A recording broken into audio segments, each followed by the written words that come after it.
Come on. Things started done. There we go. Now we're there. Now we're there. Okay. My microphone reset itself. Hello everyone, greetings, welcome in. Hello, hello, my name is Harrier Citadel, avian alien sentinel of Fort Misthaven, perpetrator of creative chaos, general maker of things. I in GiftTuber mode again because I'm still fixing Wi-Fi. And we are here to finally do some catch up on our combat style analysis from October. It's been a while. Hello everyone, welcome in. I hope you're doing well. I hope that Wednesday has treated you all very, very kindly. Sorry for the late start, was dodging weather. But we are here and we are ready to continue with our combat style stuff. I have been looking forward to this for a very long time to actually be able to do the rest of these. We did a good batch the last time, and we'll see how many we actually get through today. It really quite depends on how much time we end up spending per person, but we shall see. How's everyone doing this day? I think before anything else, let me just do this before I forget again.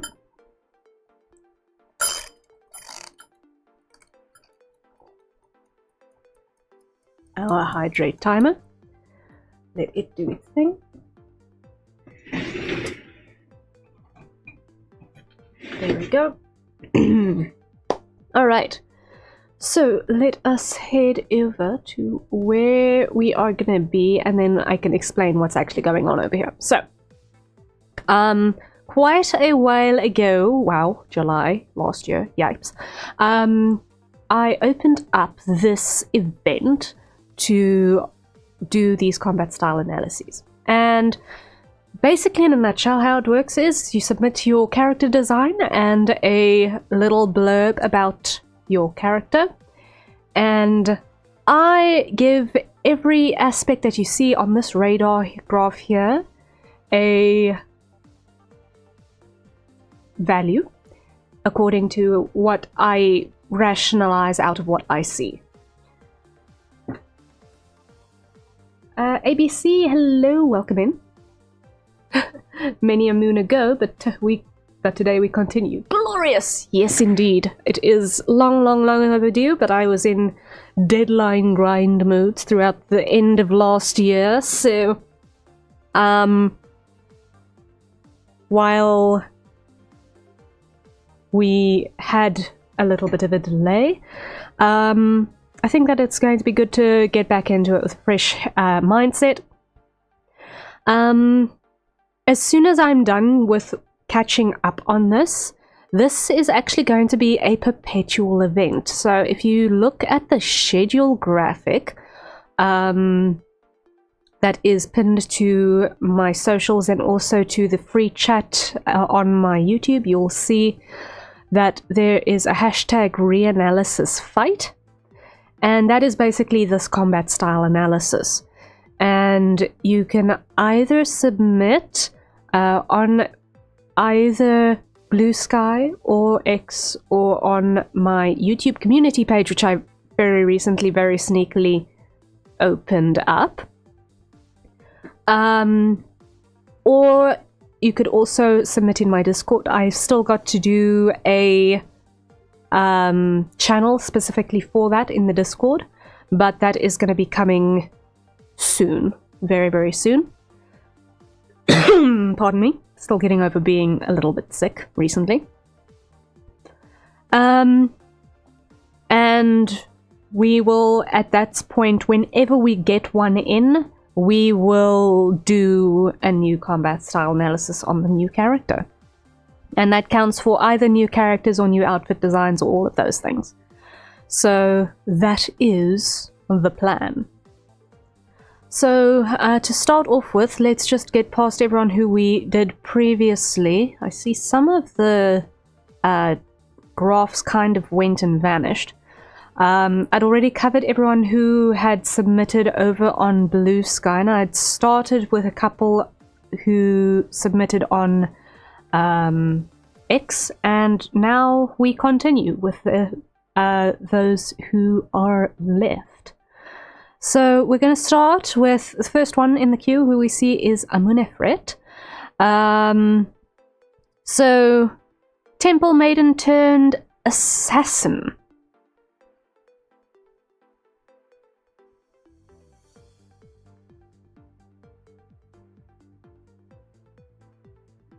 So Temple Maiden turned assassin. Okay. So let us have a look at what we've got going on in here. So I think as far as the first thing that we need to look at as species perk is we do get the sense of the feline parts with the ears and the tail. So I think with the ears, definitely there will be some sensory perk in the sense that with improved hearing, assuming that these are functional ears, considering that there are human ears as well, but it's highly likely that this is a second pair of organic functional ears as well. So there is a good chance that that is a sensory perk, which under normal circumstances would be useful for an assassin, so that makes sense. Being able to hear things approaching that you need to hide away from, and all of the associated things. Also, since cat, probably the agility is quite high. The general build that we can see is very lithe, so it insinuates definite high mobility in that regard. So while I don't think there is much beyond the ears on the sensory and the tail perhaps giving a little bit of extra balance on the species perk, I do think it's definitely something. So I am gonna put that on a 2 because there are some points of benefit there that can't be overlooked.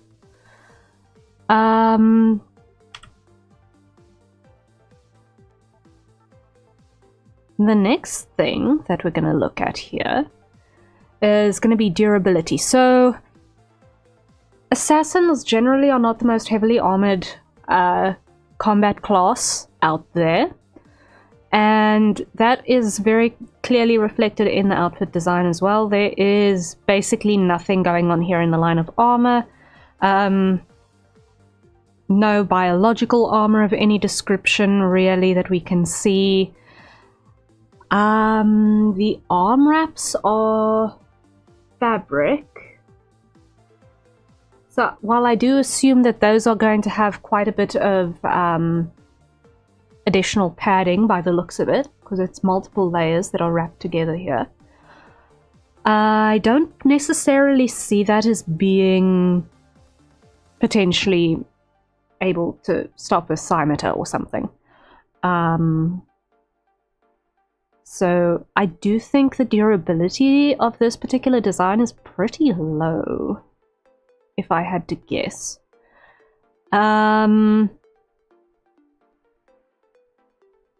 There's no indications in any of the written descriptions that there are additional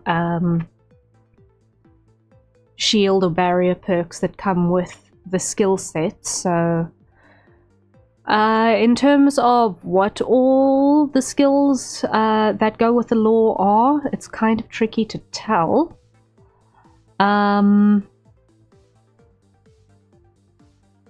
But it does not seem like this is a character that wants to take a hit. I think that is probably not high up on the priority list, is being able to tank things out.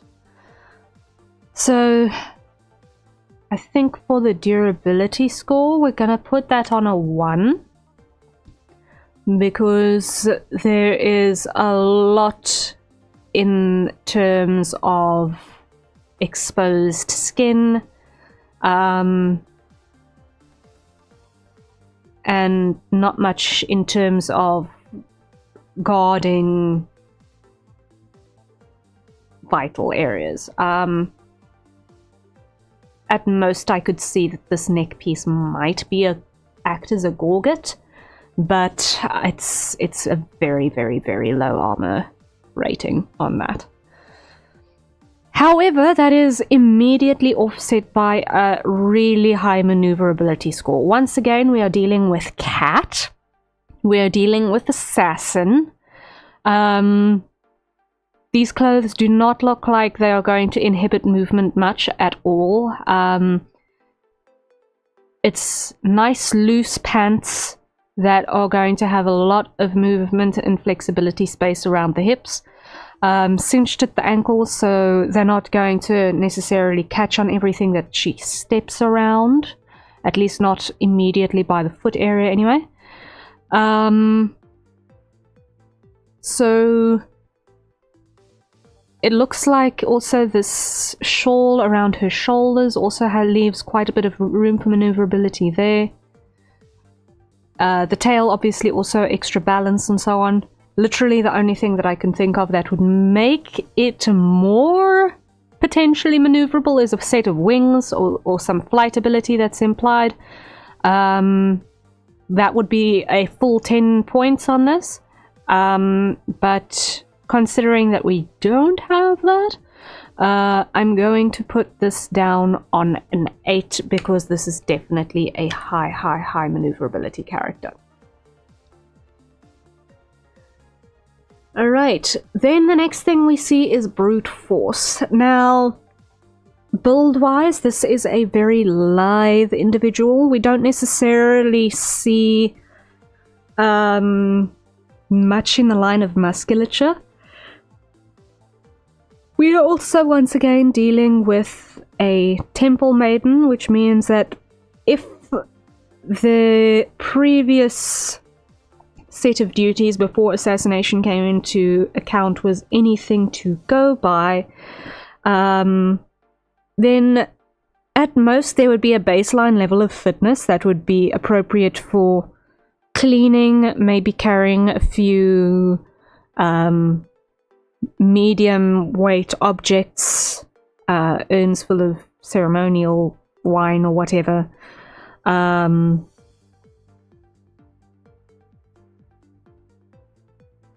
So I think while it is probably a decently strong individual, definitely not inept sort of a build, I do think it's quite average in terms of probable hitting power. We also once again get no indication of any additional strength in the blurb that we've got written, so it's a little bit tricky to see if there's any more on that. But an assassin doesn't necessarily need to blow a hole in something in order to do a decent job of it. So in all likelihood there would be more in the line of clever application applied to any sort of assassination skills than necessarily making a mess of things, if I could phrase it that way. So I'm going to put the brute force down at about a 3.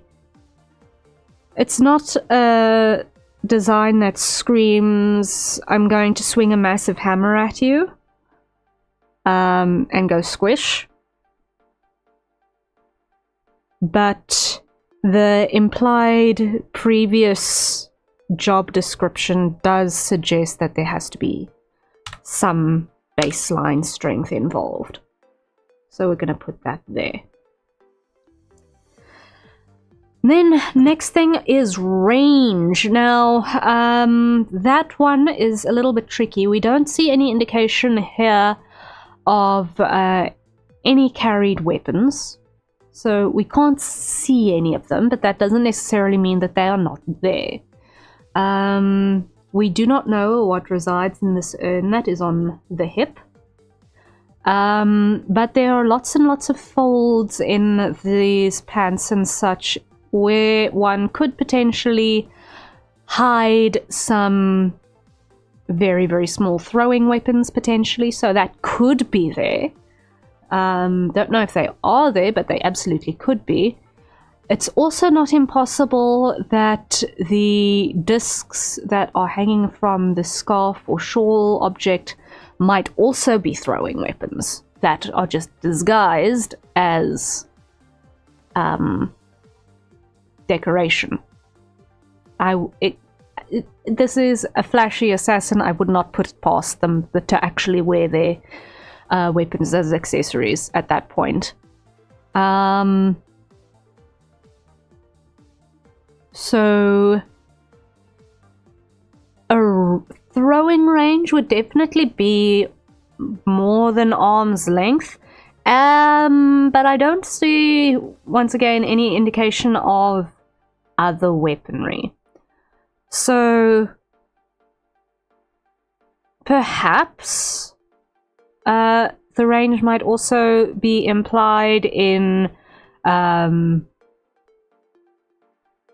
other methods, perhaps poisons, perhaps traps, at which point, once the trap has been laid, the person who sets it can get away to any particular distance. But won't necessarily know if the trap was successful until you get close enough to see it again. So, that once again puts it in approximately throwing range, I'd assume. So we're not dealing on a planetary scale, and we're not dealing strictly entirely in close quarters.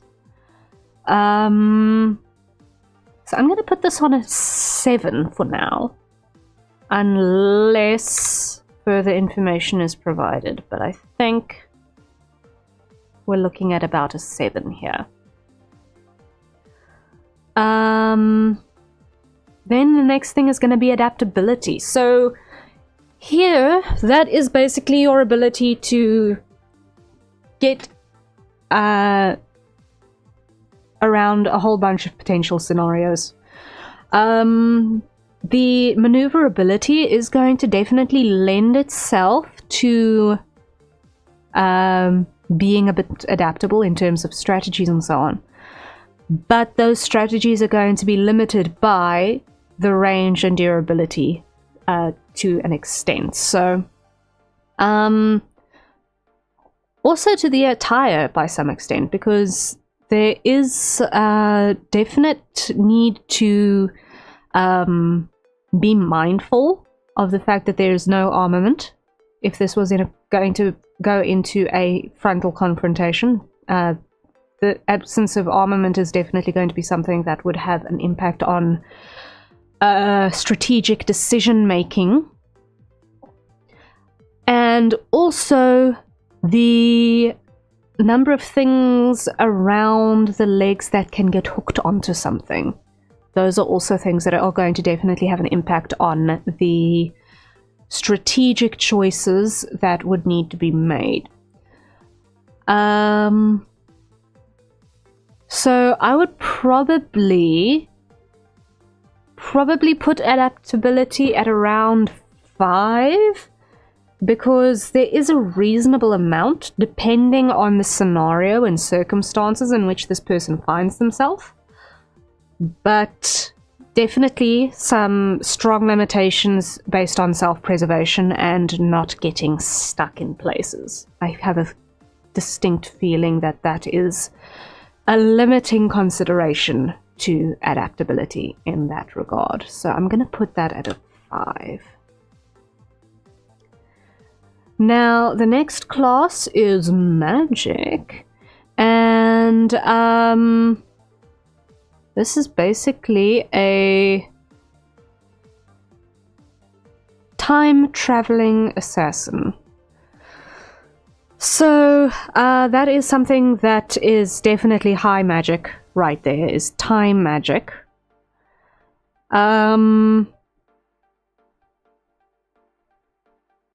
So let's think. That is actually going to affect the adaptability score a little bit. I'm going to put that up to a 6 because technically that means she could also potentially be a regressor as well as needed. Still significant limitations to durability and self-preservation, but having that potential to regress and attempt different strategies within those limitations would definitely be something to consider. Time magic is a little bit OP. We don't know what the limitations on that are within the world build, but theoretically being able to go back and try hundreds and thousands of times over, you eventually are going to get lucky at least once, or strategize your way through something to a degree. So it's not overpowering magic in a frontal assault methodology, but it's absolutely powerful in the strategic sense. So I'm going to put that magic at I would put the magic at 6 for now as well, because it does feel like it is lacking a bit in offensive and defensive capability, but the sense of near limitless potential to return and try again, or potentially use time manipulation to appear like you moving faster, or potentially to halt your opponent's movements for a brief instant to give yourself an opening, depending on the limitations. I feel like the time magic is definitely quite a significantly strong skill.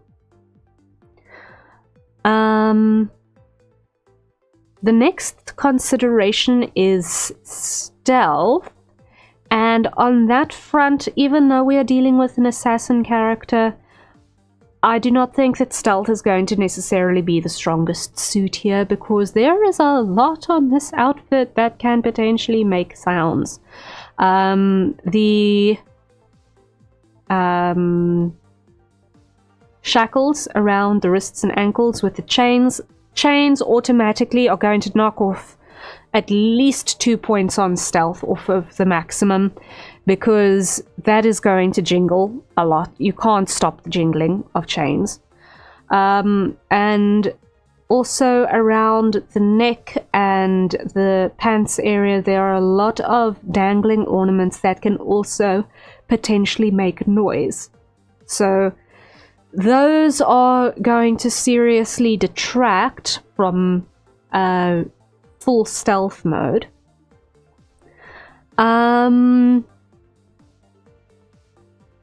Could the time magic be manipulated to actually specifically stop the time for the sound waves? Perhaps, if the control is there, but that is uncertain. It would definitely be a curious application of the time magic to assist with stealth in that regard. But it would need incredible magical precision to be able to halt the time of nothing else except for the oscillation of certain bits of air. So, a little bit touch and go on that front. It looks like the feet are not necessarily wearing sandals all the way. It might just be a couple of rings around the foot itself, not necessarily full soles on these. Which would be a bit beneficial for quieter footsteps, because you can walk amazingly quietly when you're barefoot. But if these are in fact rings around the feet and there is no sole on a sandal of any description, then those rings might clank a little bit in contact with a stone or ceramic floor or a steel floor. You never know what the circumstances might be. So one would need to be particularly careful about footfalls. That being said, once again, we are dealing with a cat. Cat, by inference, equals generally silent gait, very much a weight-controlled stride, so it's not a high-impact stride where every footfall leaves a thump. So that does count in the favor, but I don't think it's enough to completely counter all of the jingly janglies of all of these accessories. So the stealth, I'm definitely not going to be able to score as a higher than a 5, and that only in anticipation of being able to somehow muffle the jingly janglies on the outfit. Weapons and ammunition. Like I said before, there's a lot of place to potentially hide small hidden weapons around this outfit. Potentially the discs on the shore could be throwing weapons. Potentially there could be something hidden in the folds of these pants and tassets.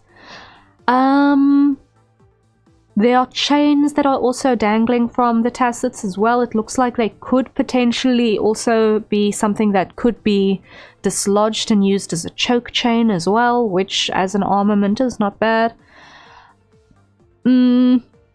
Especially for assassination, because that would be a relatively quiet weapon to incorporate. We also don't know what is in the urn as well, so that might for all practical purposes be a poison gas that could be released. We don't know.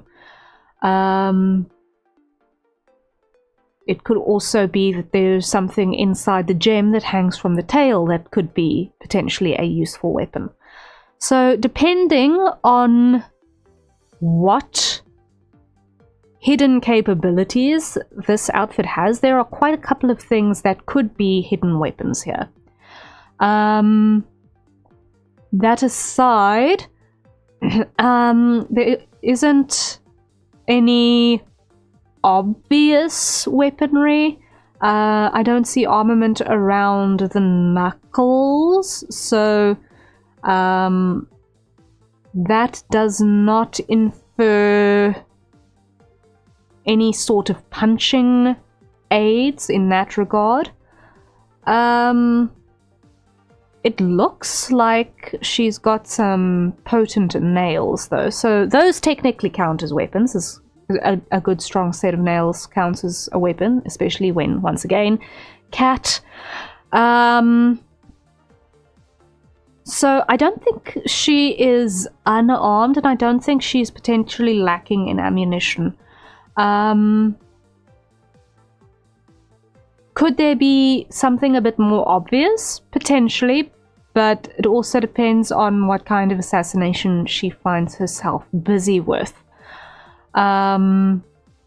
If it is needing to do things in broad daylight, or if it's something where she has the luxury of being able to sneak someplace and do what she needs to do quietly when no one else is around whose eyes need to be evaded. So I'm probably sure that both scenarios would potentially need to happen depending on the target.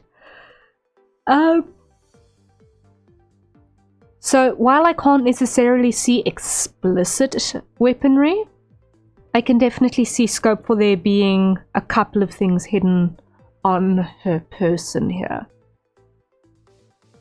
I can definitely see scope for a couple of things on this outfit being used as weapons. So I'm going to put that at a 6. There could be more weaponry. There could be more options. But there are quite a lot of them already on the outfit.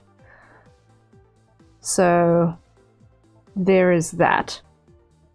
The next thing is going to be the reliance on her gear in order to do the job. So we are once again a little bit lacking in information for what kind of targets she would potentially be facing, because that is also going to imply what kind of gear would be useful in terms of taking them down. And I think it is also a matter of adaptability as well, because different targets, you're going to need different strategies to be able to take them out effectively and without getting caught. So I do think that based on the low brute force and the low durability, she is going to probably rely more on a methodology where she can work at a distance or work in poisons or throwing weapons, where actually having the tools available are going to be a major determining factor for success. I don't know how well she'll fare if she suddenly found herself with nothing but her claws to aid her in being able to actually win a fight. So while a well-trained person can dispatch an enemy with very, very, very little, I do think there is definitely some reliance on the gear. So I'm going to put that at a 4.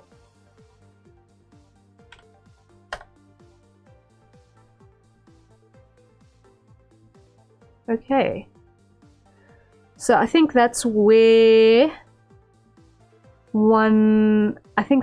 I would put Amunefret on her radar graph with all of her strengths and weaknesses put together.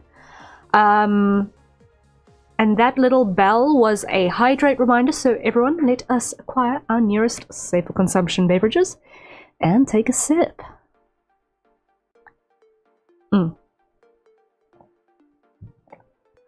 And that also gives us a good indication of how long we've spent on each individual that we're working with, so maybe not a bad idea. I'm just going to quickly clear the airways. One moment, please, while I mute for a moment.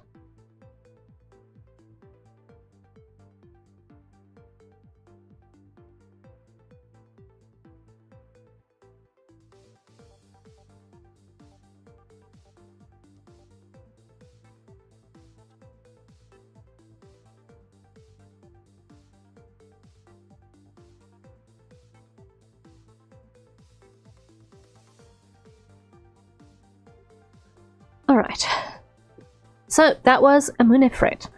I shall send your radar graph and your timestamp in the comments at the end of the stream. Thank you once again for submitting, I really appreciate it. Outside of combat mode, I just got to say that this design is really, really pretty. I absolutely adore the rendering on it. I think it's really, really well done. And thank you so much for letting us analyze your character. Okay. The next one in the list is going to be toaster. So sterile toaster is a little bit of a regular nowadays. It's fun to see toaster here in our submissions. So what we get words wise is combat, you say. This will be awesome. And the reference was done by Barry Kit Q. Thank you for your hard work, Barry Kit Q. Let's have a look at the design. Okay. So first things, it looks like we're dealing with a human despite the name Toaster. Definitely weaponry. Definitely a more muscular build. Okay. So we've got a lot to break down here. So species perk. Immediately we're dealing with a human, so the only real species perk is going to be a baseline. You have thumbs. So I would on that front give that a at best I would put the species perk of like 1 point just on musculature. That is about the only place where I could put any species perk point there. There's no indication in the write-up of any enhancements of any description organically. So it looks like we are dealing with a character that is pure human. On the next point, which is durability, it does look like this is a tactical vest, although we do have a gaping big gap right by a major set of vital areas. So the one thing that is an important and critical thing to be aware of is that any piercing wound that occurs in the abdomen is life-threatening. So having that exposed does definitely detract a lot from the durability that, or the protection that is around the ribs with the tactical vest. So while we have got a little bit of armor class happening over here, there is actually precious little in the line of protection. The muffler adds a little bit of potential protection against maybe a sweeping dagger strike across the throat. It could potentially deflect or get a dagger caught in that, or a knife caught in that, but no real armor protection on that.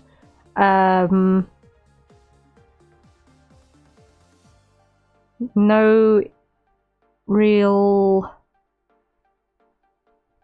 protection around the upper thighs as well, which is also a little bit of a dangerous spot to have unguarded. We've got the knees protected, which is helpful for taking impacts on superhero landing type scenarios, or if working with a rifle and a tripod, being able to not scrape your knees on shattered glass or something is helpful. Potentially it looks like the gloves might also provide a little bit of protection in that regard as well. I do know that you do get tactical gloves that are highly shear protective as well. So, while this is definitely not an armored type armor class, I do feel like there is some degree of protection, mostly in the sense that there's a lot of visual information here that can also potentially confuse a line of sight thing. So there's stuff that an incoming weapon can get caught on and obstructed by without necessarily guarding against direct piercing damage. So I think on that front, our durability score is going to probably be around about a 4. I feel like. Because there is some armor, but we've got some major vulnerabilities around our vital areas. The throat has got something protecting it, but it's not entirely armored. And also that gaping hole in the abdomen area is a major piercing risk. Before I forget again, let's just set our timer. There we go. So, durability, not the best, but not the worst either. Alright. Next part is going to be maneuverability. Now, if we look at that, for the most part, this actually looks quite easy to move around in. If one looks at how this would construct without the jacket, there is basically a full range of motion here. I can't tell exactly how tight those pants are. There's maybe a little bit of restriction around the hip rotation on that regard. So potentially that might be a little bit of a limitation. But I think the biggest limitation to maneuverability here is actually going to be this jacket over the shoulders. So, let's see if there is a way that I can zoom this in. I don't think there is. Okay. So it's a little bit tricky to see, but this basically looks like it is flung over the shoulder, and there is a slit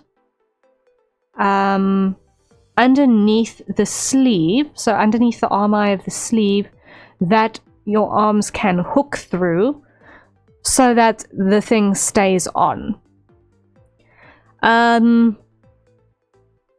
However,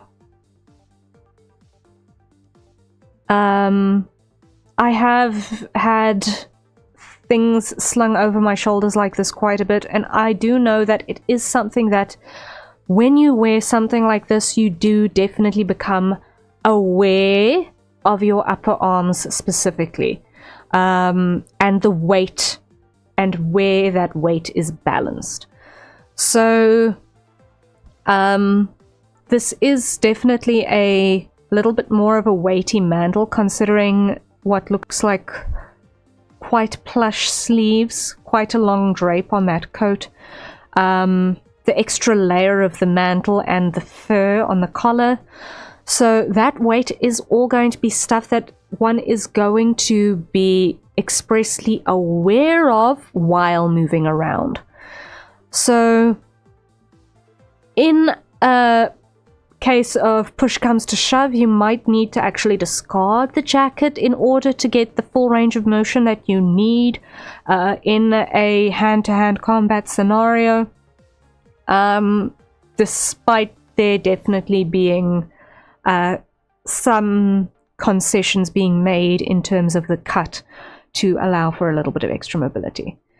I can't tell if the arm eye slit is something that exists on both sides of the jacket, or if it's just on the one. It looks like it ought to be something that's on both sides.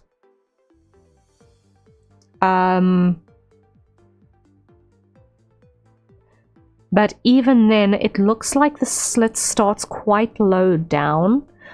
So that as well, you're going to be aware of that extra weight lying on the deltoid and on the upper arm, and that is going to definitely have an impact on how you're going to raise your arms upwards, and the angle of rotations that you'll opt for in that regard. So I think in terms of maneuverability overall, I would probably score this at a... I'm in two minds if I'm going to give this a 6 or a 7, because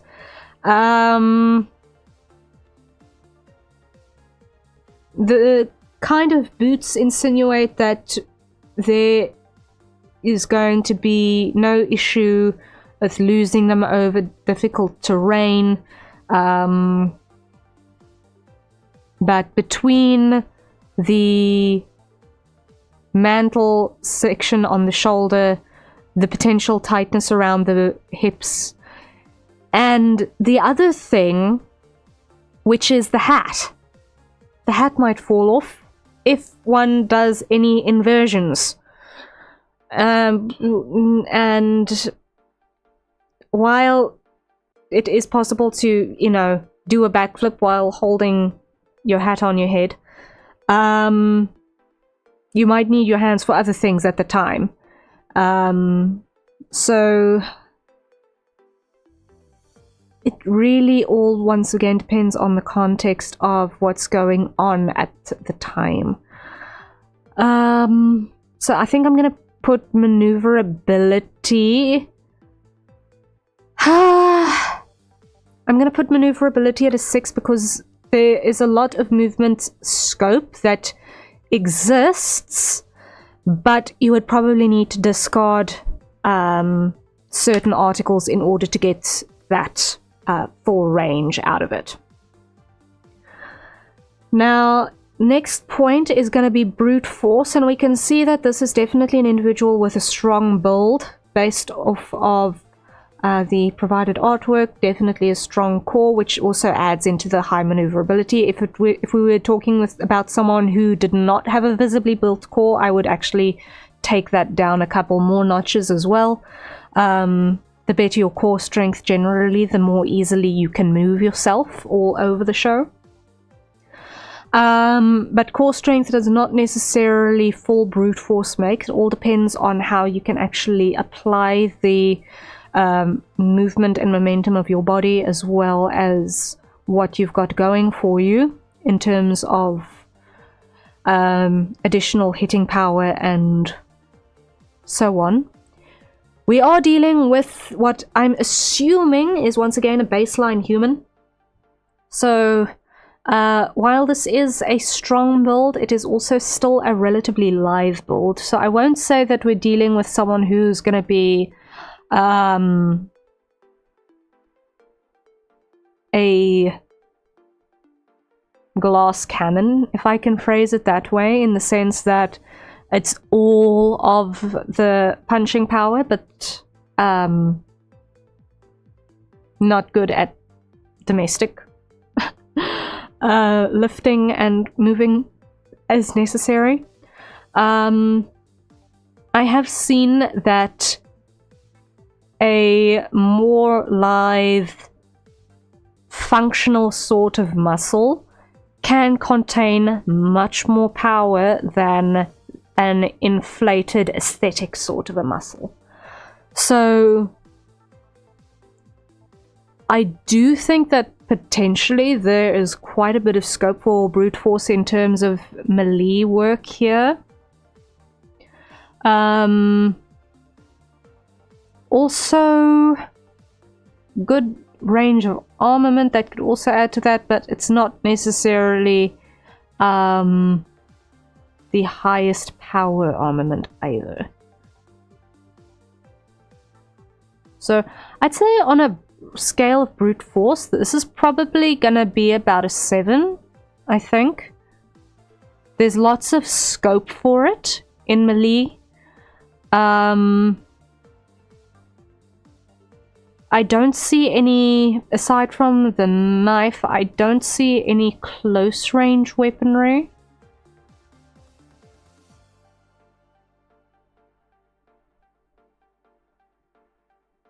So yeah, I'm gonna put the brute force on this at about a 7. Next is gonna be range, and for that we immediately have an assault rifle. So that automatically puts our range quite high. Once again, we're not dealing on a planetary scale of range here, but this is definitely automatically, by nature of there being an assault rifle and a pistol, we're dealing with at least an 8 on our range, I think.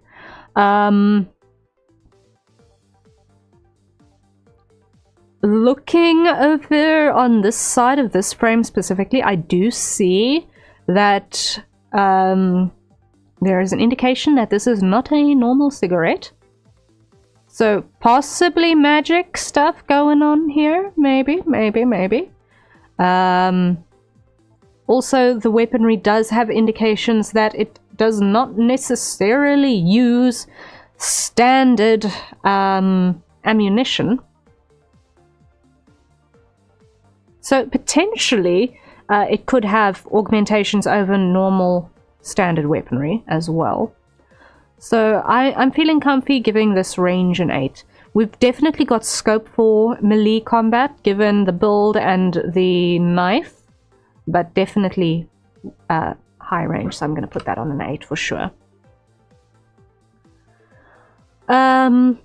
Adaptability. The range of weapons immediately indicates that there's a lot of adaptability in mind with this in terms of different scenarios involved. The assault rifle is really good for longer range with higher stability. The handgun is good for a medium range, higher mobility, and obviously the knife is really good for our melee iterations of combat. So as far as our weapons gear goes, that at least says that this character is familiar with what to use in what scenario, which is definitely something that indicates some sort of professional competence in that regard. Now, it also looks like there are a couple of tactical pouches all across the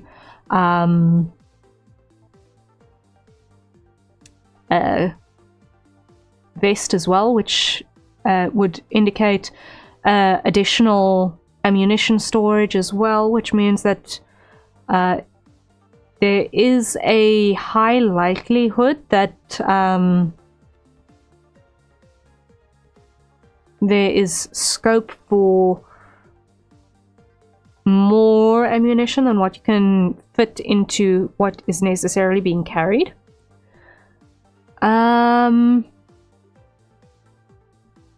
But whether or not there is scope for ammunition to be pilfered off of fallen opponents depends on the world build. These weapons look very specialized, so I do feel like unless we're dealing with a more magical type world build or a more sci-fi type world build where it'd be the more standard type of weaponry, there is a potential that if one runs out of ammunition, the weapon or the ammunition that one can pull from fallen enemies is not necessarily going to be compatible, which is going to definitely reduce some options. That being said, other things that add to adaptability, we've definitely got this jacket which adds so much in terms of being able to use that as something that can confuse the line of sight of an opponent. Same with the hat. You can easily take that, throw that in your opponent's face, completely obscure their vision for a couple of moments, and do something with that. The shape of the coat as well is also very, very good for obscuring where exactly the body is behind it. So especially from this back view, depending on the wind conditions and where exactly the person is standing, it could be a very, very useful distraction on that front. Especially for potential shots aimed at the torso. I think that is definitely something to take into consideration. The muffler as well as the jacket are also things that could potentially be used as choking implements as needed if that sort of melee scenario had to arise. So that is also a highly beneficial adaptability consideration. So I would say adaptability easily here 9. Hyper adaptable. The only thing that's limiting me from putting that on a 10, I would say, would be that I don't know what implied magic would be involved and how that could be applied in a combat scenario. Because that pink smoke, that's telling me that there's something going on here. Which pulls us into the next point, which is actually our magic. So it might be something that is an augmentation based on the weaponry and potentially this cigarette. Disclaimer, don't smoke, it's bad for your health. Especially when you don't know what is in the pipe. Anyway, so I don't think that any magic is innate in this case. So it definitely feels like any magic involved in this world build is more on the line of tool-based wizardry, I would say, than innate spellcasting. But it is definitely implied in some way. Whether we are talking about world build, natural magic, that has been harnessed in some way, or whether we're talking sci-fi chemical magic of some description, new undiscovered elements, whatever at play, that is unknown. But by the nature of the magic influence appearing incredibly subtle and strictly related to tools of some description, I do feel like the magic influence is actually quite small and would probably only serve a minor augmentation factor. So on that front, I'm gonna put the magic at like a 2. I feel like any more than a 2 would probably be an overestimation. So the next thing that we're going to be looking at is our stealth. Now, interestingly, the stealth score on this one would probably be a lot higher than it would be for our previous character who was an assassin. And that strictly based on the fact that there's very little on this outfit that can jingle. Like, ridiculously less on this outfit that can jingle. There's nothing solid and metal that is dangling that I can see. All of the hanging loose articles on this outfit are fabric, which means that while you will get that fabric rustling sort of a sound. I overall think this is not something that is going to make a lot of noise. There aren't actually very many layers that can rub against one another. The contact point with this jacket is strictly around the shoulders. The collar is quite broad, so it's not going to have a lot of friction against the muffler.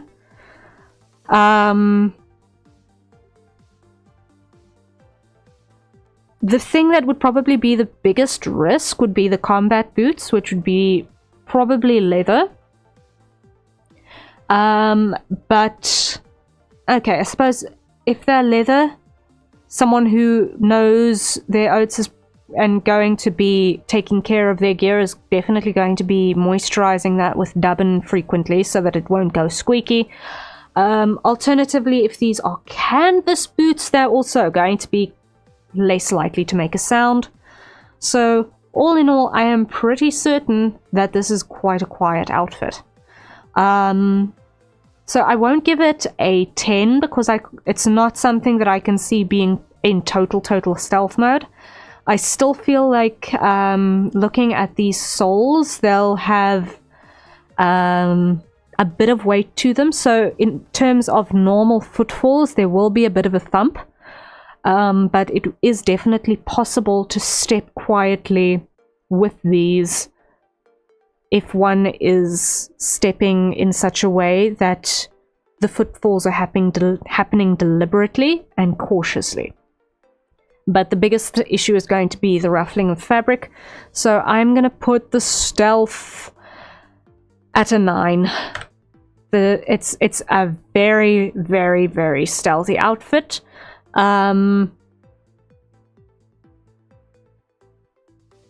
The stealth is not taking into account the colors, I don't think.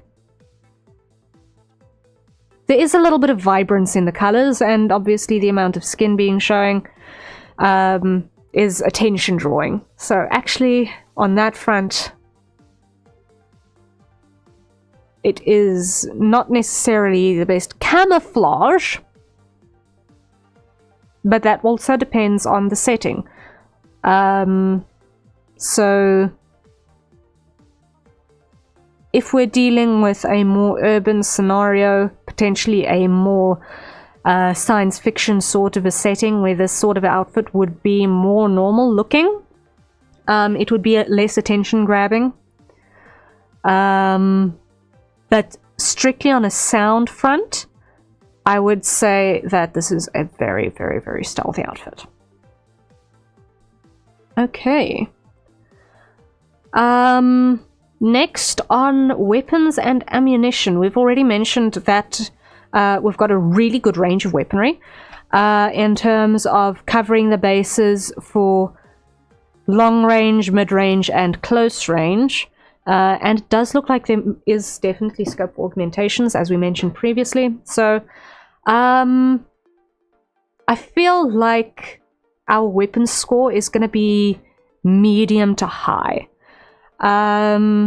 What I don't see in terms of weaponry is any sort of indication of a grenade option or a flashbang option that would be able to deliver a area of effect attack of any kind for a mob, or any sort of weaponry that or tool that could be used for a smoke screen, unless potentially that could be what the interesting little pink magic coming out of our magic cigarette might be. It's difficult to tell. Potentially that could be an application for our magic cigarette. But aside from that, the only limitation is definitely going to be for dealing with a larger mob that would need being handled in one go. So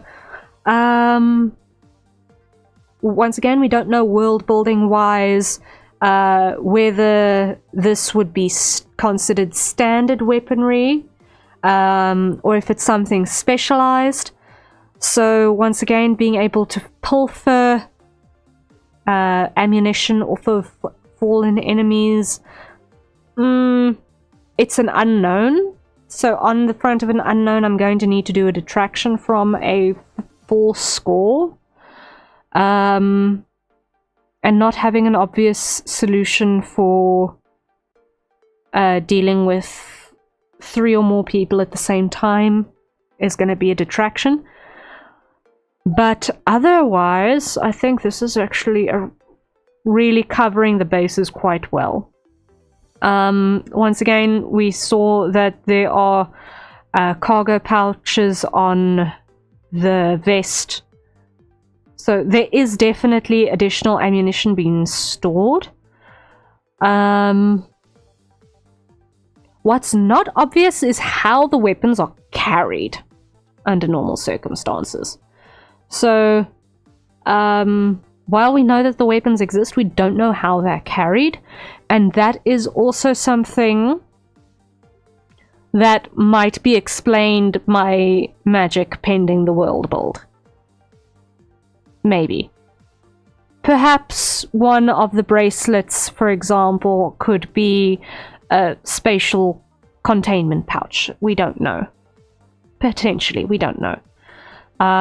Where the weapons can be stored and summoned from, like an inventory. It's something that could be there, in which case there's also potential for more range of weapons and ammunition to be stored in there. We simply don't know.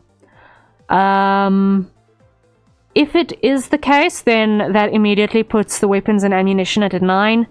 But we don't know what the world build actually says on that front, so I am gonna put that at a 7. Because we don't know if the weapons are hyper specialized, and we don't know how they are carried, and if the bracelet or something else acts as some sort of an inventory that brings it close. The next thing is gear reliance, and this front, I do get the sense that this is a character that is going to be at least somewhat competent in a melee fight, considering that he does carry a knife. And probably, at the very least, he'll be able to do a little bit of wrestling. We don't have any indications of any other formally trained martial art of any description. There's nothing written in the description that will give that away.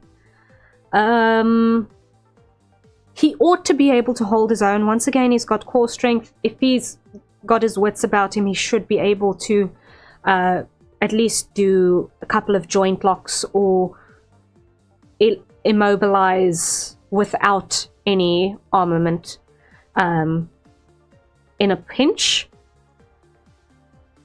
So I wouldn't say he's 100% reliant on his gear, but he definitely does strike me as the sort of person who, if he can get away with using his gear so that he doesn't have to potentially risk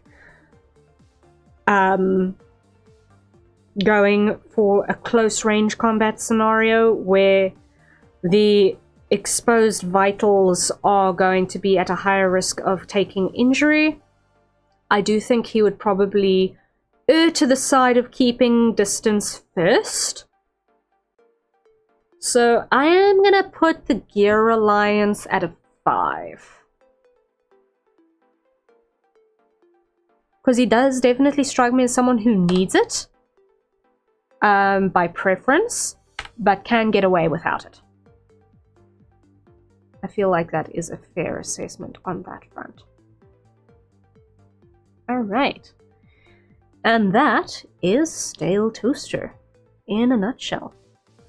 I hope that made sense. I hope it gave you some things to think about. I would love to find out more about your lore and your world build that you find yourself in, because there are hidden details in this outfit, so definitely things that inspire curiosity on that front. Thank you again for your submission as well. I really appreciate it. It was fun having a look at this and seeing what we could decode. Greatly, greatly appreciated.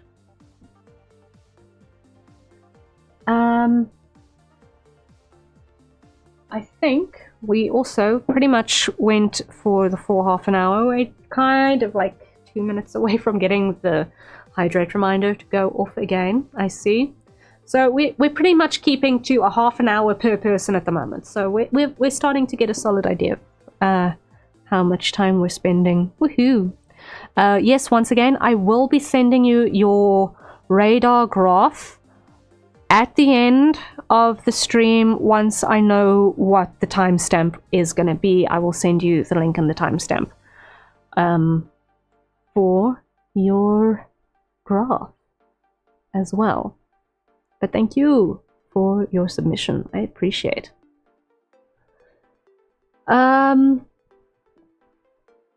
So before we move on to the next one, how's everyone doing? Are we holding out okay? Are we having fun? Do you think I'm being absolutely daft with my analyses? Any other considerations that you would like me to think of?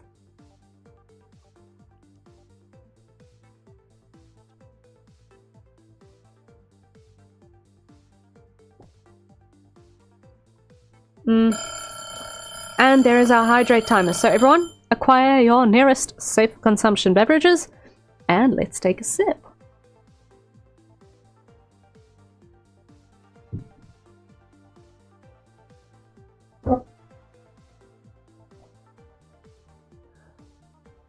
So far, so good. I'm just drinking whiskey and watching. Enjoy. Enjoy. Alright. So the next one is gonna be Joshua Vang. I'm not sure if I count, but I'm a fish with wings and horns. Works as an apprentice butler under pessimistic hype and serve in a fish army. Now that is definitely interesting lore. Absolutely interesting lore. So,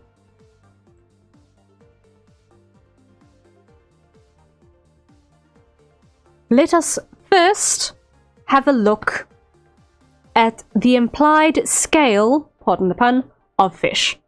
I think that would be our first port of call on that front, after resetting our timer. So everyone, be ready. If you have finished your hydration, now's a good time to top up on that as well for the next run.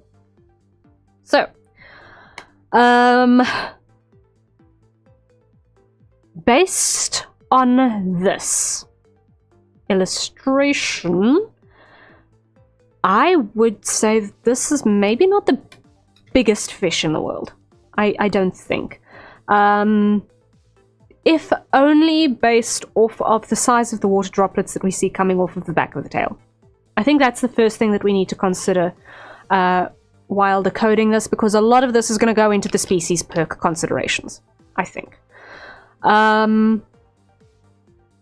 So, based on the size of the splash that we see coming off the tail, I would not expect this fish to be longer than about 80 centimeters-ish. I don't think it would be any longer than that. I don't think.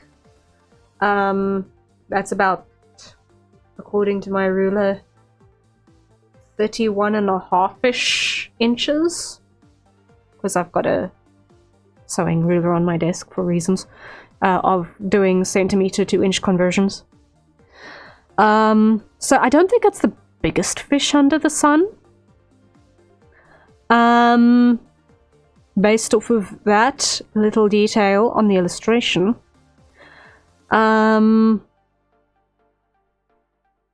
So I don't think we're going to have anyone being swallowed whole in a hurry, if I look at that. The The one thing that is a huge perk for this fish is going to be the fact that it can also fly. So that has a major advantage over fish that cannot escape the water. I think that is a huge consideration in its perks against predation.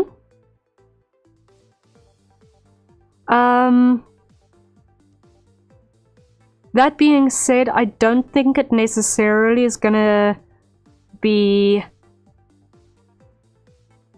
the most comfortable on land, quite frankly. So I think if we're considering that it is only going to be looking at airborne and waterborne environments, it covers it. It's got both going for it. The one thing that I would say though is that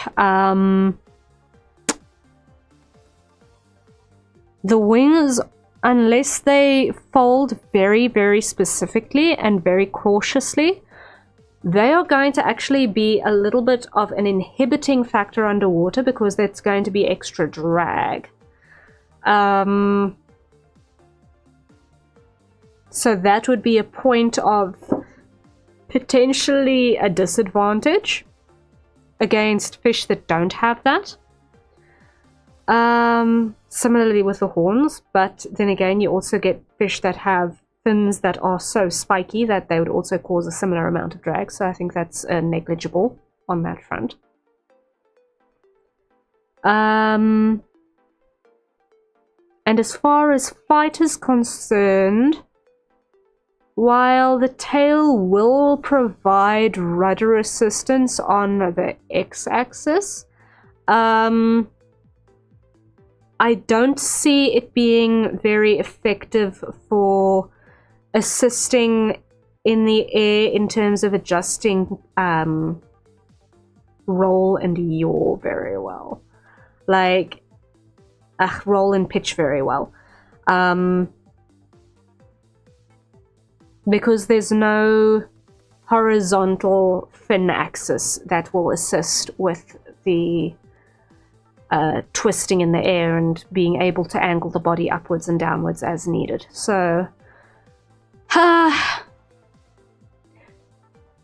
species perks here are all very much aimed at maneuverability more than anything else.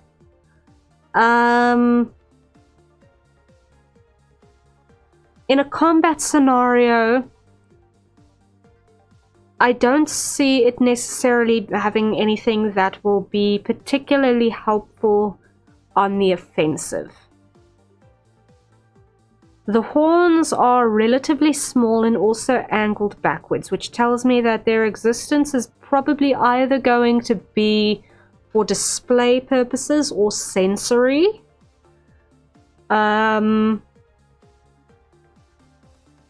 Fish do have the lateral line, which consists of a whole bunch of electrical receptors,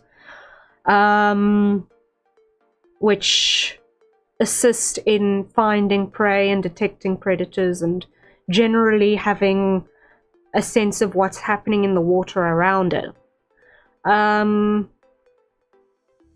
So potentially the horns could contain a couple of additional electrical receptors in that regard, which could provide some extra sensitivity, or they could be strictly for display purposes for a social aspect. But if we're thinking strictly combat, I'm not seeing a lot of species advantageous combat adaptations. Survival adaptations potentially, combat adaptations absolutely not. So I'm going to put the species perk on, I'm actually going to put the species perk for this on a 0, because we're not getting anything that is going to help on a combat scenario for that. Durability wise, These are not looking like the biggest scales according to what we can see. I think what we're seeing here is something not entirely dissimilar to a carp in terms of our overall body shape. Which also implies that we're not dealing with the thickest scales. We're not dealing with anything that has additional buffering against impact of any description. What we're not seeing, but what is implied, however, is potentially advanced breathing apparatus. So because the fish can fly, that implies that it's got to be some variety of a lungfish. It can't be breathing only based off of water movement over the gills.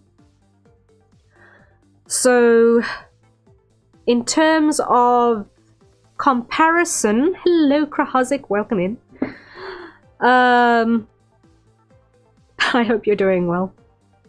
So in comparison with other fish and ability to continue its existence outside of the water, I do think that Josh has an advantage here. But no more so than the average fish, I would think. So I'm gonna put our durability on 1 because the scales are gonna be somewhat helpful, but they're not gonna be necessarily the strongest thing in the world. So yes, we are on our 3rd entry in catching up with our combat style analyses for today, and so far this is our first non-human class of entry for the day. One thing that I can say is that this is definitely a character or a creature that is hyper maneuverable, in the sense that a fish is really, really, really great underwater, and being able to move in the air is a bonus that other fish do not have. The disadvantages come with the drag from the wings underwater, which are going to make it potentially slower than other fish of similar build and shape. So that is actually going to detract a little bit from its underwater maneuverability. However, that is also made up for the fact that it can fly. However, the flight is limited by the lack of an appropriate pitching rudder and similar sort of apparatus to manage roll in the air as well. The fluid dynamics of movement in the air and movement in the water are completely different because of the matter of buoyancy. So underwater, altitude is, or altitude as I'm going to phrase it, depth, blah, is controlled by a bladder which inflates or deflates with gas to control buoyancy. And you don't have that in the air. You've not got enough material to provide lift in the air to be able to make those adjustments with a bladder. So there you need to have lift under the wings, and that's going to be a completely different kind of altitude control. So the entire psychology of movement and the entire locomotive action between the two fluids in which this fish is going to need to maneuver are going to be extensively different.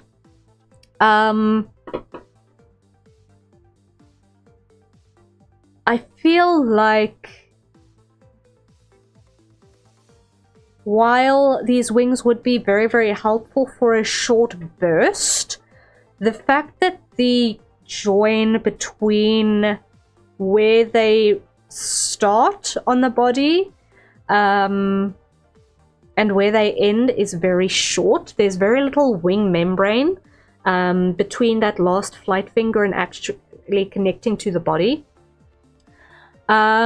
which means that all of the lift is going to be concentrated around the fingers, and that means that it's going to be a incredibly energy inefficient sort of flapping style. Soaring is not going to be an option with this, especially considering that we're dealing with a membranous wing type, not a feathered wing type. It was always going to be a more active sort of flight. So I definitely get the sense that this is more for short distances, evading predators, and then needing to return to the water shortly afterwards. Not to mention all the lift stress is concentrated on a small attachment point. Exactly. It is definitely going to be something that is going to put a lot of stress on that joint. There's also not much of an indication in terms of the kind of pectoral musculature that would be required on the interior anatomy of this fish to actually be able to maintain that amount of flapping. So the flight capability is very much going to be a short burst, not more than maybe 3 minutes at most, I would assume. Sort of get out of danger quick sort of a maneuverability.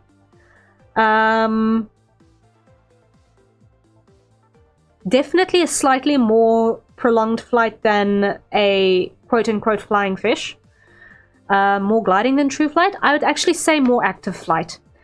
Because with the gliding, you need to have the wings held out and actually catching the air very, very efficiently. And that pressure constantly concentrated on the outside of the wings, you would need to have an incredibly, incredibly strong set of flight pectorals to actually continuously hold those wings down. So it's going to take a lot less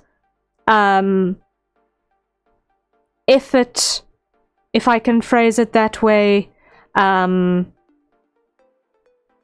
a continuous basis to do flapping, which is short movements, than to actually hold your entire weight continuously on your fingertips.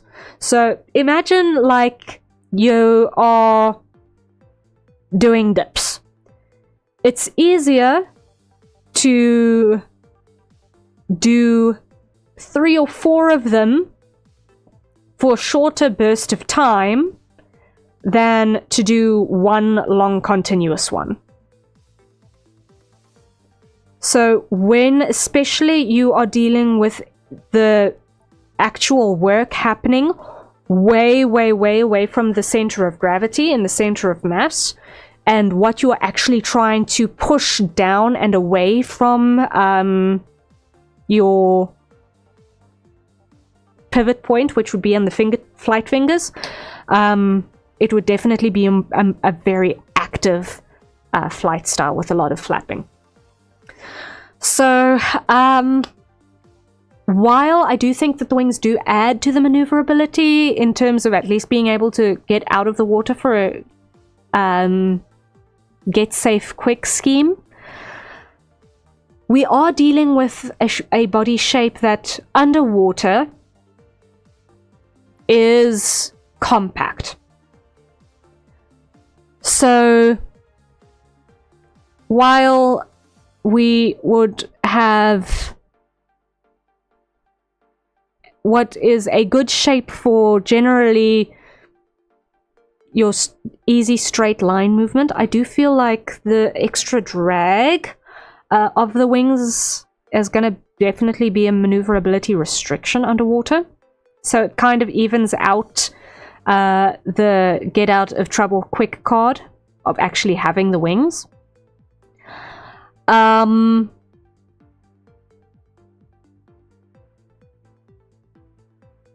also having a shorter body actually makes it sometimes a little bit more tricky to do tighter maneuvers. And that just being because of the amount of curvature that you can put laterally in order to turn a corner.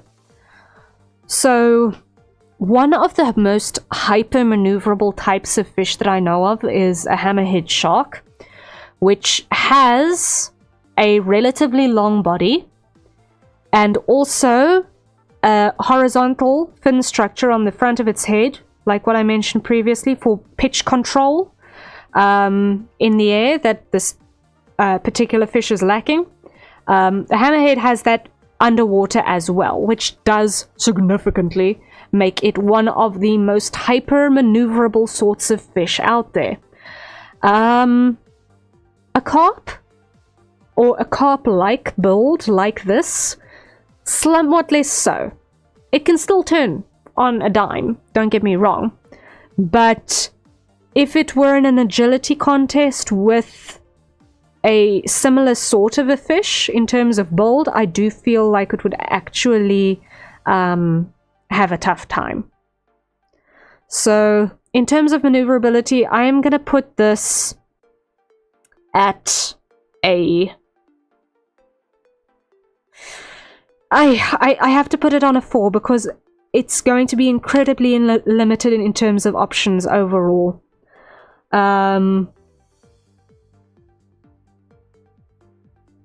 feel like some of these adaptations, while theoretically helpful, are actually going to potentially put it in more danger. Overall. So next point is going to be on the brute force. Now, previously I said that this looks like a fish that is approximately 80 centimeters, or what did I say? Yeah, 80 centimeters, which is approximately 31.5 inches, according to my sewing ruler that I keep on my desk, in size, based off of the size of the splash that we see coming off of the illustration here. And that actually is a lot of muscle. Size for size, most of a fish is muscle. So it's not necessarily weak, I don't think. However, that being said, I'm looking at the shape of what we can see in terms of the horn structure and the mouth structure, and I'm not seeing something that is attack-centric in its design at all. So, like I said previously, it feels like the horn shape is more designed for either a social display function or a sensory function, one of the two. But the mouth reads more herbivore than predator fish. The mouth looks very, very small in comparison with the size of the head. So I feel like this is something that would probably be munching on coral, potentially. Or maybe off of seagrass, maybe, of some description. Algae growing on rocks. I don't feel like we're dealing with a predatory species. I don't feel like we're dealing with a predatory species at all. So I feel like in terms of the brute force nature of this, we're dealing with a kind of fish that would be more likely to posture against predators potentially using the wings to kind of scare things off. Maybe flap underwater in the general direction to confuse something. But I'm not seeing much scope for actual attack in this. With the horns angled backwards like this, it's not something that could be used to necessarily fight with a similar fish, I don't feel. Without potentially doing damage to its own wings. So on a brute force, I can't really score this anything more than maybe a 1, and that only because we are dealing with something that is mostly muscle, but muscle that is entirely going to be put towards moving forward. It's all locomotive muscle. It's not anything that is going to be potentially helpful for it in a combat scenario. And that puts us on to the next point, which is going to be range.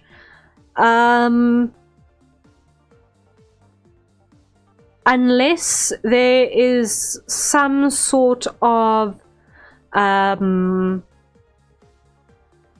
electric pulse feature built into the horns that can potentially act as a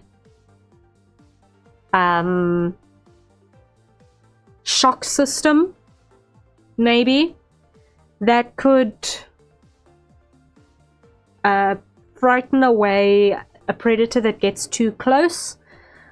I think that the range on this is also incredibly, incredibly small.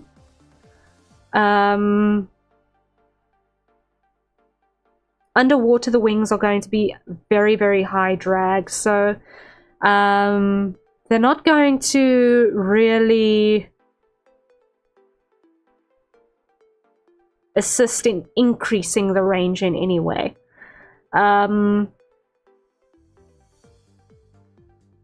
Like, at best, I can assume that the wings could potentially be used for a burst of speed if one considers that they get used as a sort of a pumping action. Similar to an octopus sort of locomotion rather than a fish sort of locomotion. But that goes more into the maneuverability than to the range. So I'm not seeing range on this attack wise as being more than a 1 as well. And that only in case there is some sort of electrical interference field that can be pulsed from the horns or some other unseen electrical organ on this fish. Bread, hello, welcome in. I love this little guy. Yes, he's very cute. He's very vulnerable, but he's very cute. So far, he's not been having the highest scores today. I feel a little bit bad for him. He serves in the fish army. I really, really, really, really hope he's in logistics. Because, I think he would have a tough time on the front lines in the fish army. Oh dear. Chudu, hello. He's doing his best. He is doing his best. We appreciate it. I hope. Scout or information runner. I feel like there could potentially be a higher risk for this guy as a scout because appearance-wise he does draw quite a lot of attention. Like, I feel like a tiny little transparent fish would be the ultimate scout.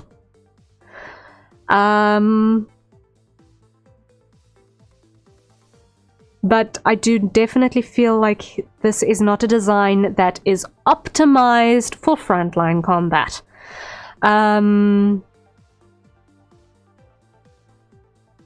Potentially information runner from front lines to the back, but that would also probably be better suited for something that is definitely more designed with speed in mind. Once again, this is not a species that looks like it is specialized in any one particular way.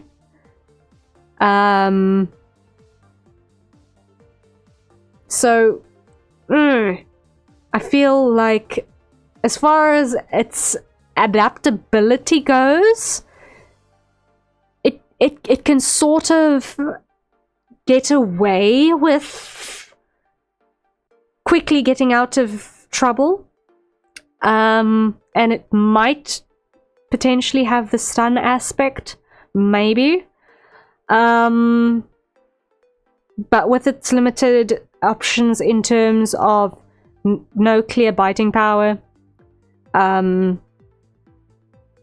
horns that are not offensive in orientation, and minimal armament, I feel like the adaptability on this thing is entirely dependent on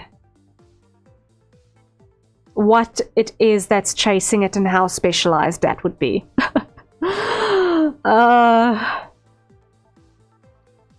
Also, hello, I've been lurking. I should really get food though. It dies when it touches land. I think it might be able to, supposing that it did not get an injury while flying, which causes it to get on land, I feel like it might be able to, at the very least, be able to pick itself up and get back into the water. If push comes to shove, as long as it hasn't suffered a wing injury. So on that front, the adaptability is not that bad. So I'm going to put the adaptability, I think, on a 4 as well. A 3 or a 4. I'm going to say a 4. I'm going to give it the benefit of the doubt in that front. Because being able to, if it gets stranded on land, pick itself up and drop itself back in the water is a little bit helpful. Also, if I look at the structure of these pectoral fins, there is also a non-zero chance that it might actually be able to prop itself up in the mud like a mud skipper. If I look at the size of these pectoral fins, their orientation, and also how thick the implied ribs in these fins are, that insinuates that there's going to be some stability in those. So possibly might be able to prop itself up on those legs, like little legs. Okay, and I can't believe we have been talking about a fish for half an hour, but hey, we've still got pieces to get through. So, everyone, acquire your nearest safe for consumption beverages, and let's take a sip. Okay. Alright, so then next thing is going to be magic. This is definitely a magical creature of some description. This is definitely not a naturally occurring sort of a species. So what sort of magic is otherwise implied? Potentially there is magic that aids and makes up for all of the natural limitations that it has got. Perhaps. Because up until now, I've only been looking at, if this existed in the wild, what would it be dealing with? But as soon as we start to consider magic, all of a sudden, that adds a scope to potentially counteract a lot of those weaknesses, including potentially the attack range and durability. We don't know. There's just not enough information given in the text. All we know is apprentice butler in the fish army. Apprentice butler and serves in a fish army. So at least we know logistics sort of works for him, because butlering by default means logistics. A butler handles household management. Alright? Making sure that the backline works would be something that would definitely be in the portfolio here then. Or in the strength set. So in that case, working in logistics is not necessarily a burn. It's actually something quite useful in that regard.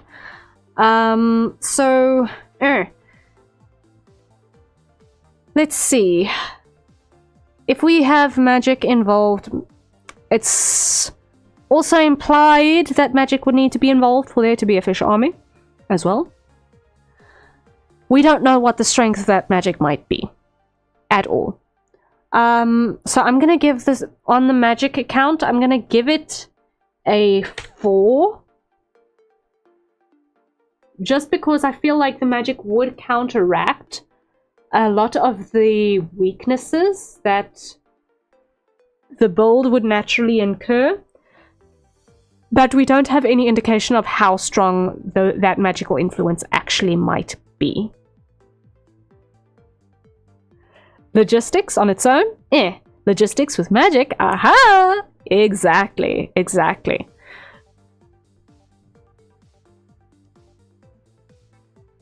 One never knows. Stealth-wise, we know that extra drag from the wings is gonna be a little bit of an issue, because in the world of fish,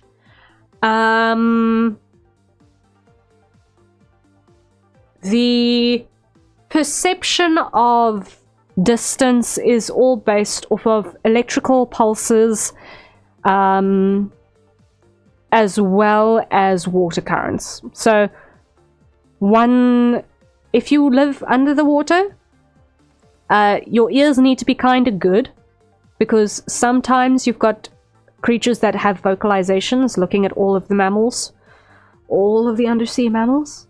And everything that makes noise could potentially be a hazard.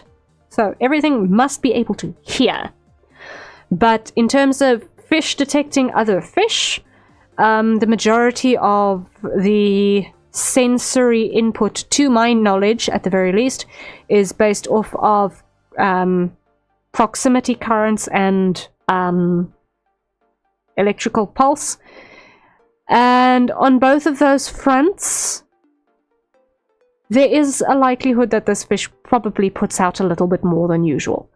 So I am gonna put the stealth on this. I'm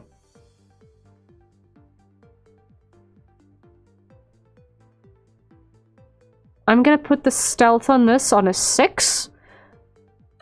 Only because there is no clothing that would, under normal human range circumstances, make extra noise. All of the noise that would be made by the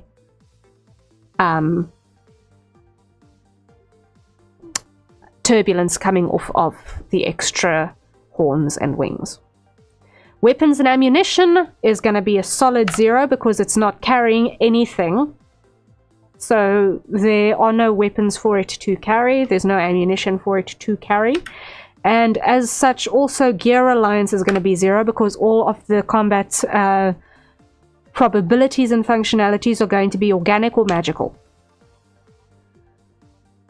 So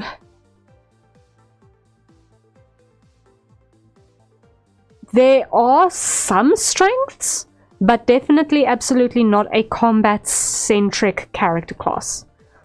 The fish is the weapon? Exactly. Exactly.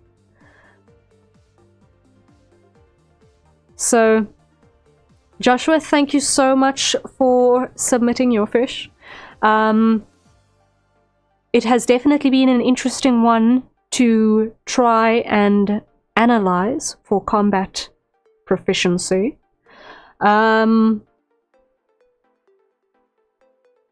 May your work in the back line and butlering prevent you from ever needing to, you know, face a shark. May you get away swiftly. Or have all of the magic to, I don't know, fish laser beam. Have you done me yet? Not yet, Krazik. Not yet, I don't think. Have I? Have I? I have not. Why are you not on the list? Krazik should be on the list. Okay, at the moment you're at the end of the list, but you are on the list. Okay. Alright, let me do the next timer. I missed the first episode of the series. It's okay, it's okay. This is going to be an ongoing thing as soon as I'm done catching up. So on any given day, if there is an entry, we will be then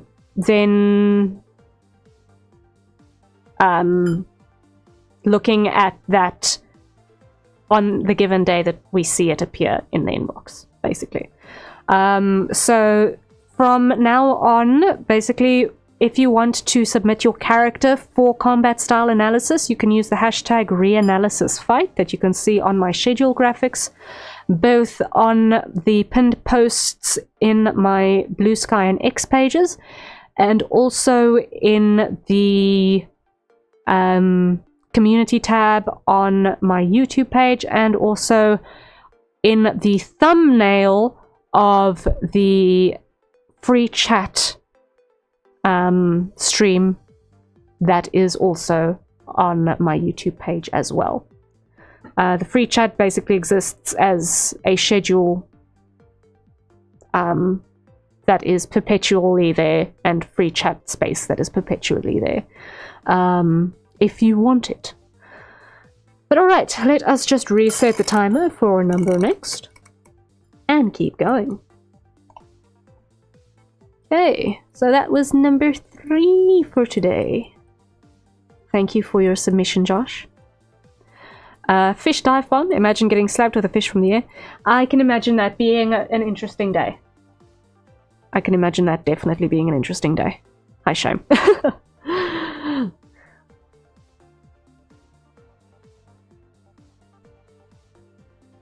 It takes one thing to be slapped by a fish.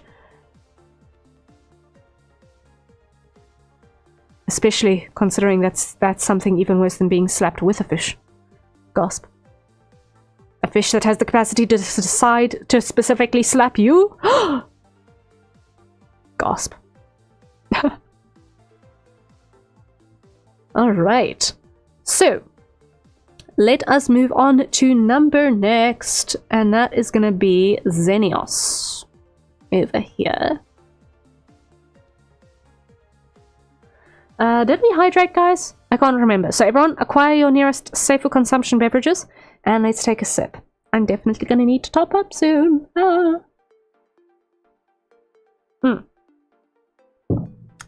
Okay. So, let's see. Xenios is a Shiba doggo. Shiba Inu. Okay. Smart, stubborn, and dramatic. Definitely not dramatic. Okay, yeah, definitely dramatic. Also, sharp teeth and nails. Okay, good to know. I can actually already see those sharp teeth and nails even without expanding this. So, let's see. Let us have a look immediately. We have the sensory perk of being doggo, therefore probably better sense of smell than a human, definitely better sense of hearing than a human, will hear you opening your pack of crisps. Absolutely, without a doubt. Hence you're going to get that expression as soon as you even think of touching them.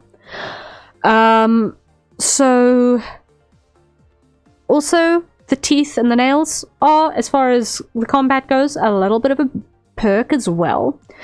But if we consider the facial shape, I don't actually anticipate the teeth being particularly extra helpful in a fight, more so than a human one, simply because of the limitations of how much a human mouth can open. She's got a very cute small mouth, so the range of opening to actually get around a target, in that case, I don't think that biting is going to be a primary weapon in that regard.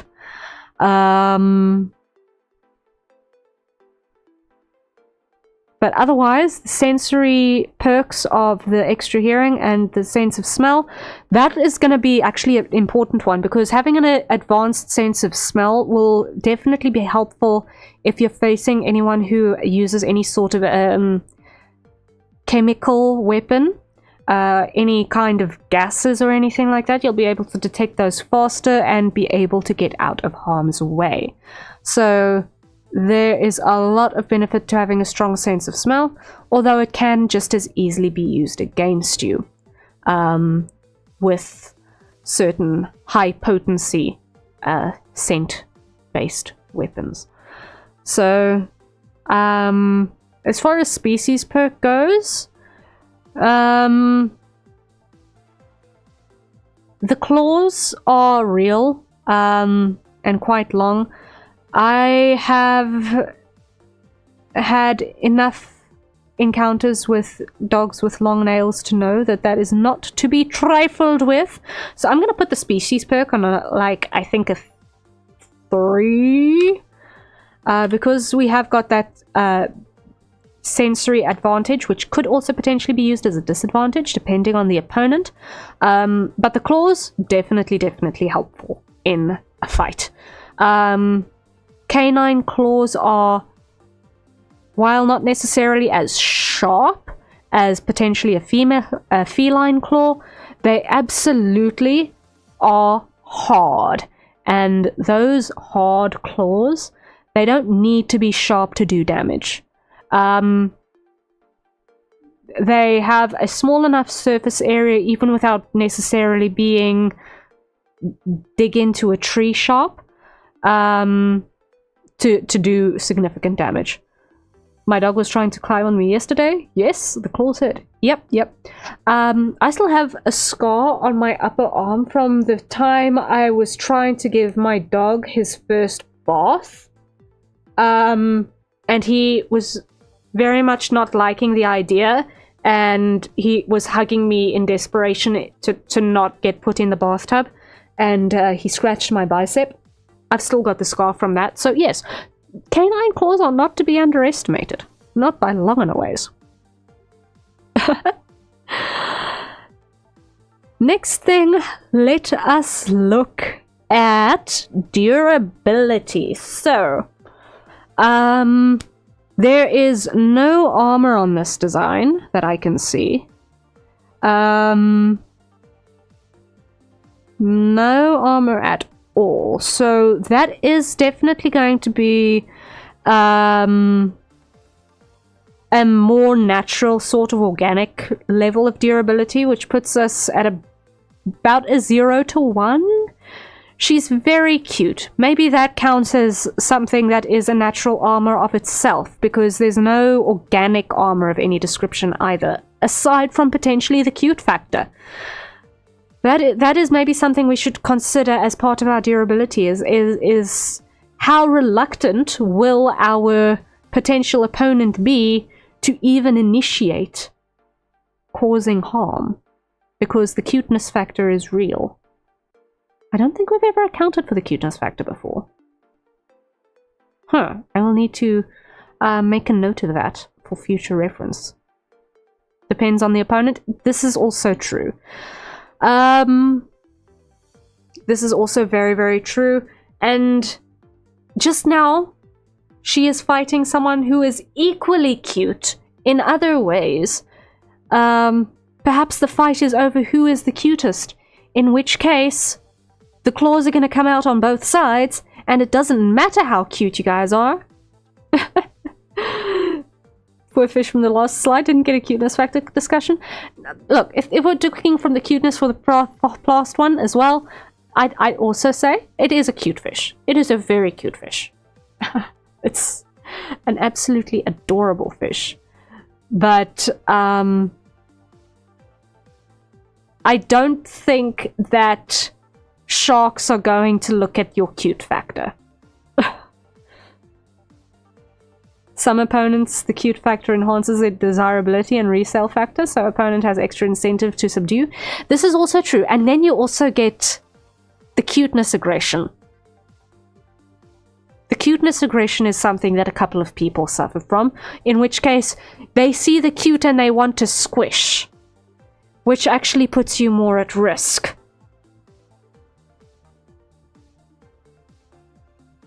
So, it's a bit of a double-edged sword, the cuteness. I think. Okay, what I can say on the durability factor that's going to be a +1 in her advantage is that she's got these goggles. So the goggles are definitely eye protection, which is better than no protection of any description whatsoever. Also, she is wearing shoes that are quite high as well, which also are going to be helpful for going through any terrain that is a bit more muddy. So those are two things that are an advantage. So I'm actually gonna give a +2 on armor for that, because at the very least she's not completely vulnerable on that front. So I'm gonna give her a +2 on durability. Courtesy, the goggles for eye protection for against things like sandstorms and things like that, because she seems to have an adventurer sort of vibe about her. It seems like her experiences are more going to be against the environment than against people or creatures under normal circumstances. And with that being the case, it looks like her durability is more geared against that than against people. But it's not as if she's completely unprotected in that regard. Next is going to be the maneuverability. So on that front, immediately to go back to what we had seen on previous character designs with the last episode of the series, we're immediately going to have some limited maneuverability on account of the very, very short skirt, which means that she's going to be mindful of that, provided she hasn't got a pair of shorts underneath. We don't know. And that's just going to be a personal comfort thing. Based on the height of the sides of the skirt, I really hope she's got a pair of shorts underneath. Otherwise, this is going to be somewhat uncomfortable. Because if we look at the curvature of the waist to the outer corner of the hip here, we're looking at the ball joint of her hips being around about there. So there already, that's going to be quite high up. So while generally a skirt has excellent maneuverability on a purely mechanical level, as soon as we're dealing with a female character who might feel self-conscious, the that's going to be a psychological inhibition to be mindful of. So there is that consideration. So from the highest possible maneuverability score, we're immediately going to go down to a 9 from there. While the tall shoes are helpful for going through muddy terrain, they are also open toe and have a strap just behind the split of the toes as well. And those sorts of shoes don't necessarily have the best grip in terms of holding the shoe onto the foot. So the stability of those is not great, especially when you need to start running places.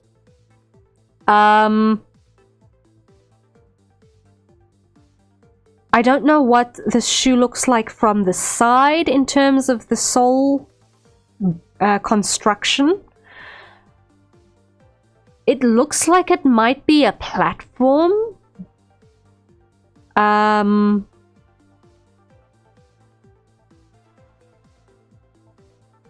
Possibly, and I just want to make sure that I'm not getting my words 100% wrong here.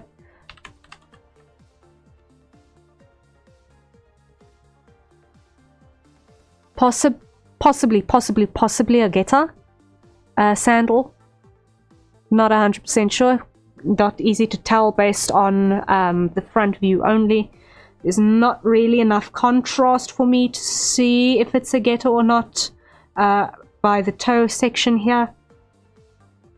But the lack of a toe box does mean that there's going to be a little bit of less stability here on the running. So that's going to take the maneuverability down from a 9 to an 8.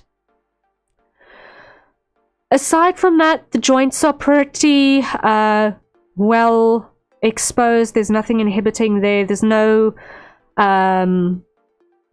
major article of clothing that would be a wraparound or something that would get in the way of the arm movement. What if it's dog-shaped feet? Unfortunately, these are very much human-shaped feet. So they are not the canine digitigrade advantages in that front.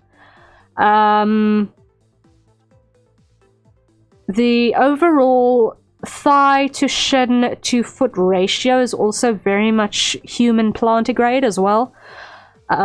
So all of the advantages movement-wise that come with a canine foot shape, I don't think she has any of those as part of the species perks, maneuverability-wise. Because those are very, very human-looking feet.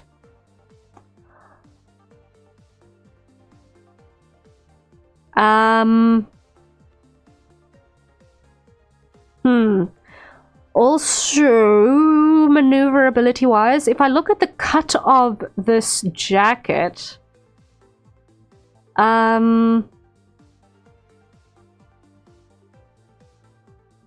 it looks like it's more or less a raglan sort of a cut on this puff sleeve, which is interesting. A puffed raglan is an interesting choice. It gives a lot of maneuverability around the shoulder. Depending on how much material is actually under the arm.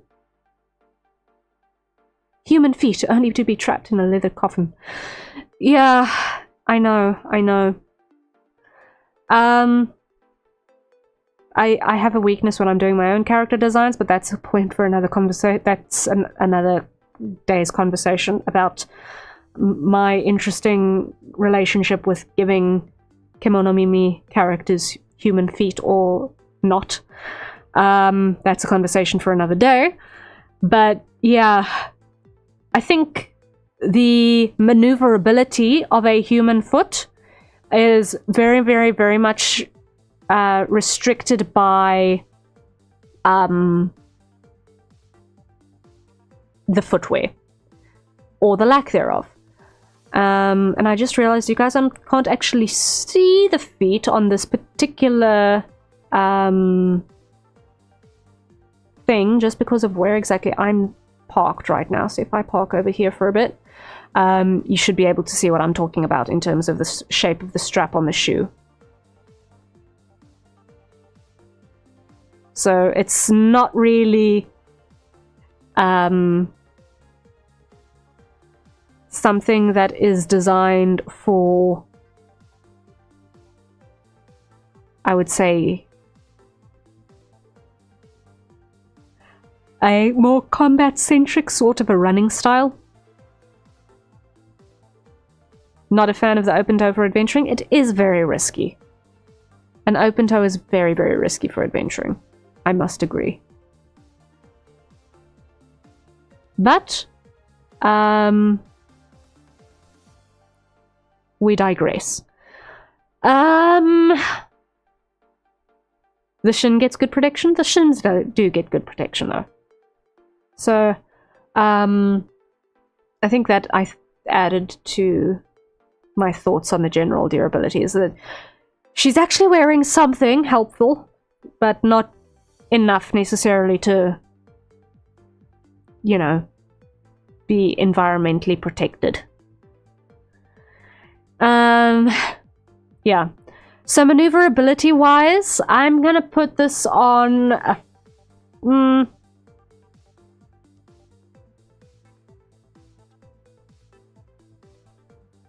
who is similar on a maneuverability scale. Yeah, I'm gonna put this on a 5.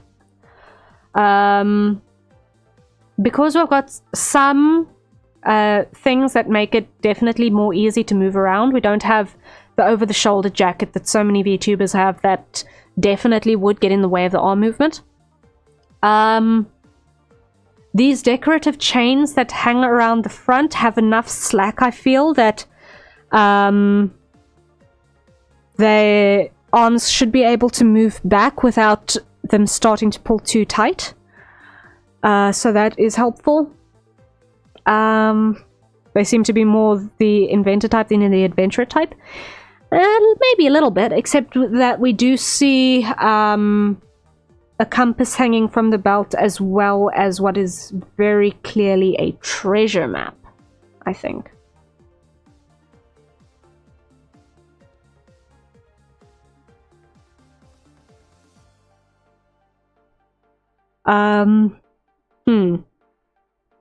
In any case, so I think we're there on the maneuverability front. I do worry a little bit for maneuverability, considering the thigh garter here is definitely restricting a bit of blood flow. So, definitely something to be considered for long durations. Maybe it's my industrial background, but I would not want open toes in a lab or workshop either. No.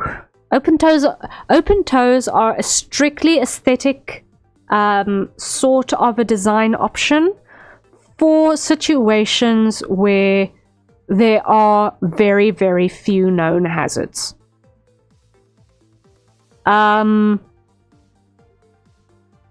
Which puts their actual functional utility in a very, very small set of environments. Me personally, I do not like open toe shoes at all. I have exactly 2 pairs of open toe shoes, both of which I own under duress. And no. I agree that it is a very risky thing, but that is also why armor class and durability is ranked quite low on that front. But we must move along. So the next point is going to be brute force. Dogs are generally quite strong for their size.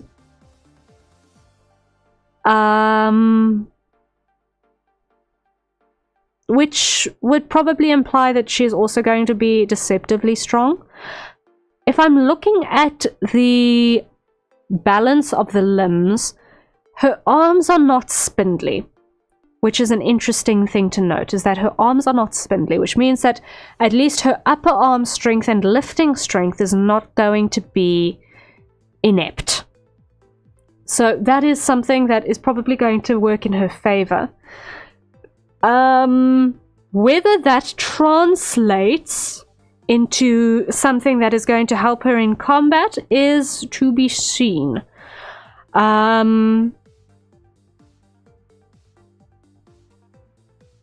We don't really get much of a sense of her build on the torso, courtesy of how her outfit is cut.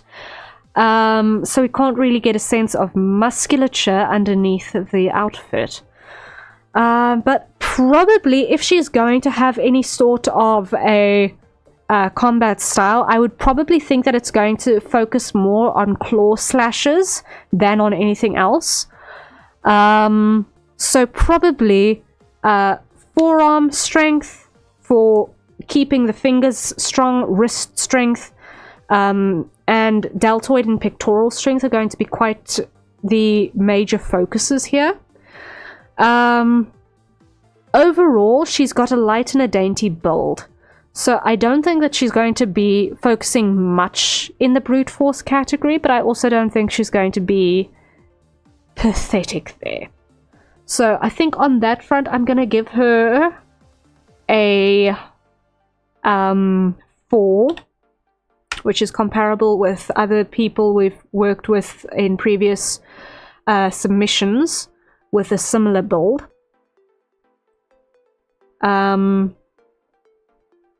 But we don't have any indication in terms of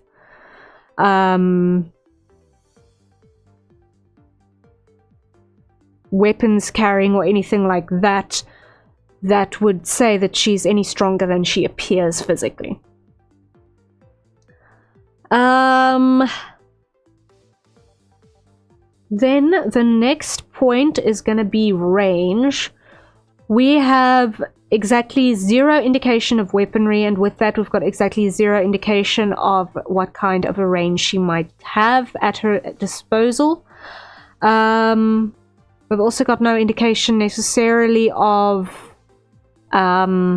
magic capability as well. So I think immediately that's going to put our magic on a really low level. So I'm going to put magic on 0 and range on 1 for now, because while it's not impossible for her to pick up something and throw it, we don't actually have any indication that if she's going to do anything that she has anything to necessarily pick up and throw. Potentially she could throw her compass. Potentially she could throw her goggles. I don't think she wants to lose her map, so I don't think she'd throw that, even though it would be useful to temporarily obscure line of sight. And whatever this article is that is hanging next to the map on her waist, maybe that would also be potentially a little bit useful. But I'm not getting a sense of a great many things that would increase the range.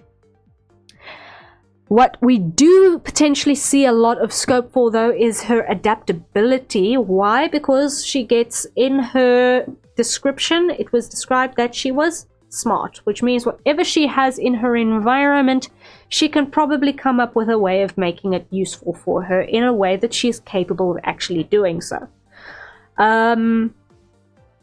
Obviously, being an adventurer type, she's going to have the navigation skill that is also going to work to her advantage as well. And with the additional sensory skills that are going to come from the canine sense of smell and hearing, those are things that are going to potentially increase her adaptability quite significantly. So while She's definitely also got those physical limitations. She's also not shy on things that she can potentially use as weapons. Like we just mentioned, she can potentially throw a couple of articles that she's already got on her person as makeshift weapons. She's also got a bunch of cords around her wrists that can be used as potential choke chains if she needed to use those in combat, or potentially as whips of some description. This thing that is hanging off of her belt as well also looks like it's quite sharp. So she could easily ram that into an eye or into a temple and do some serious damage with that. So that is also something that she's gotten as an option. So I'm going to put the adaptability on a... I'm going to put it on a 7, give her the benefit of the doubt here.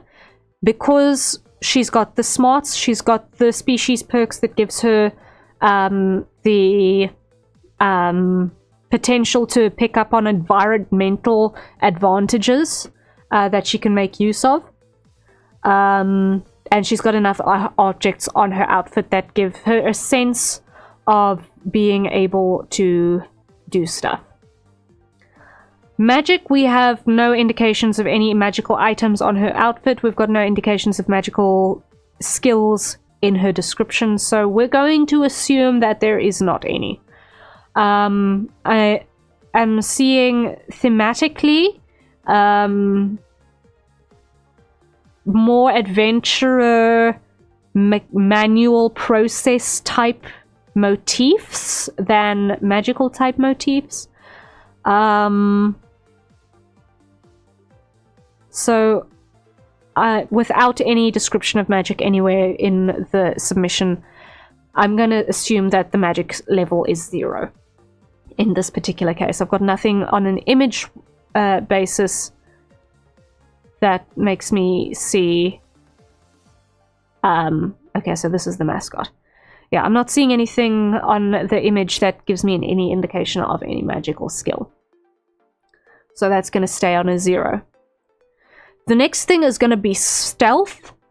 For the most part, this actually looks like it's going to be a pretty stealthy outfit. The chains that we see over here are not going to actually interact with one another, so they're not going to jangle against each other, and that's important. This is also a ball and loop sort of a chain, which I've actually got one right here.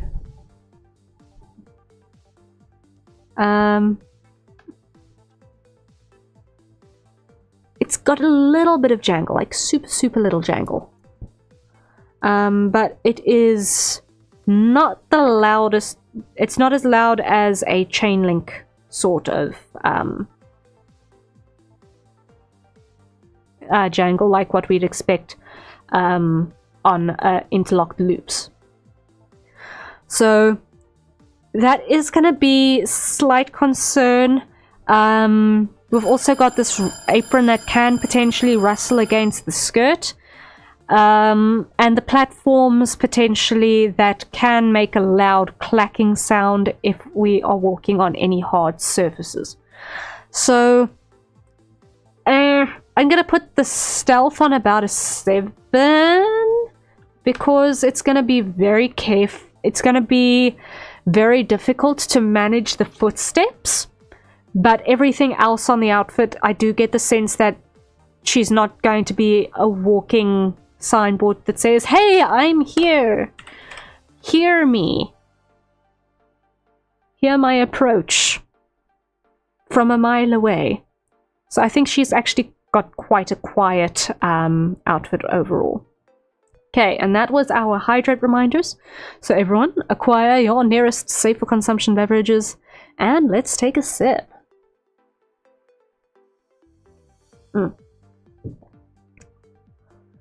Alright.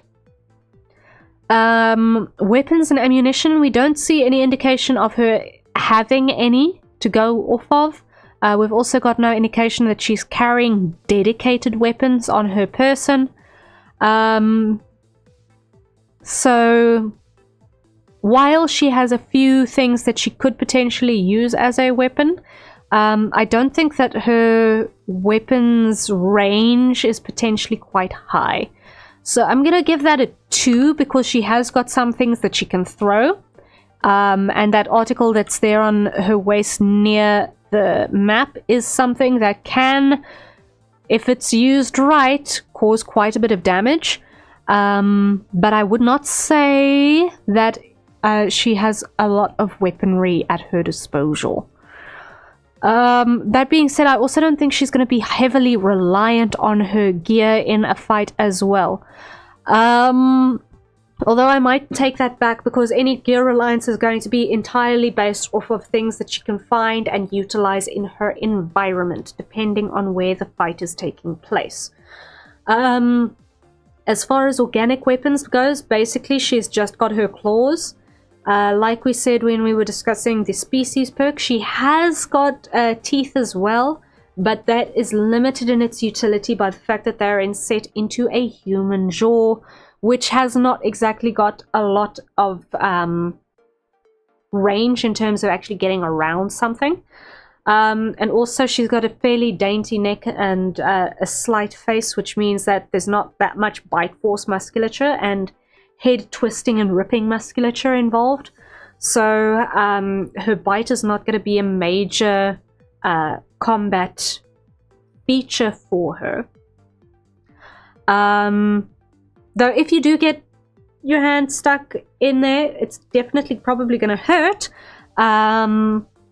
It's not going to be a primary weapon.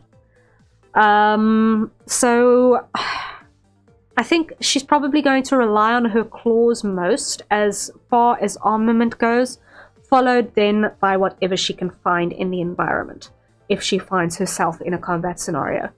So I'm probably going to put gear reliance on about a 4, just because we're going to assume that if she's going to have anything come to her aid in a fight, it's going to be whatever she can find and put to use in the environment around her. Because why? Description says she's smart, therefore she's probably going to be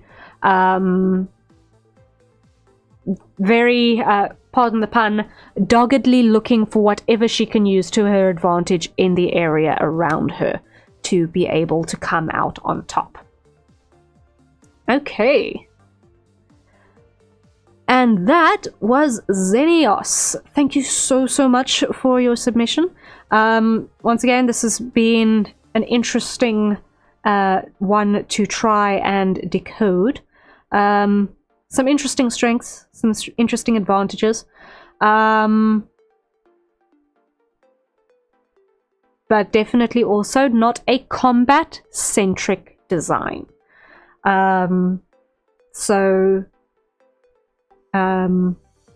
It looks like your goals are more adventuring based, and I hope that your adventuring stays safe. Alright, I think we are then ready to move on to number next, which is gonna be Crimsair. Okay, let us reset for Crimsair. Let me find...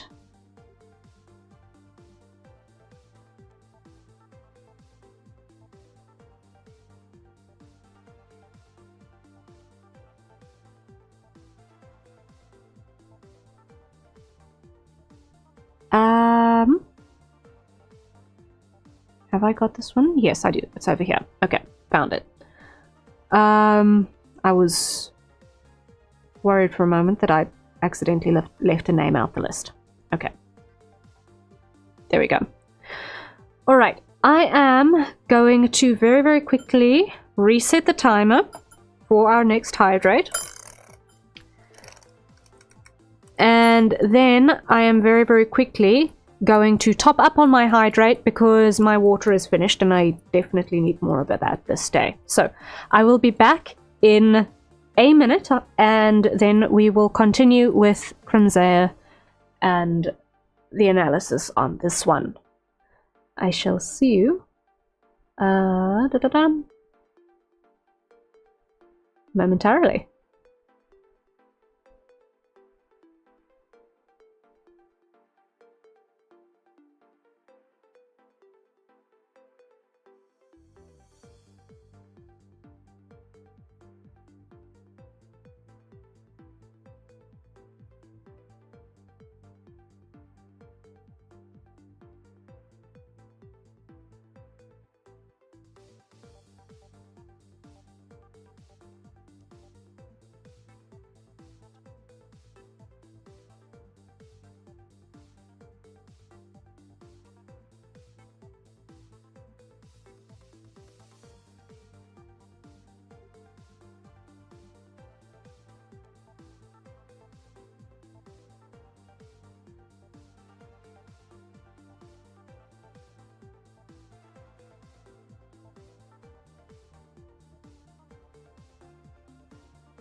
All right, we are back. We are back. How was that timing? Okay. Here we go. There we go. Okay, we're back. Alright, so I have acquired more water, I have acquired coffee, which is necessary. And okay. So let us see. We have Krumzair, who is a construct mercenary. Alright.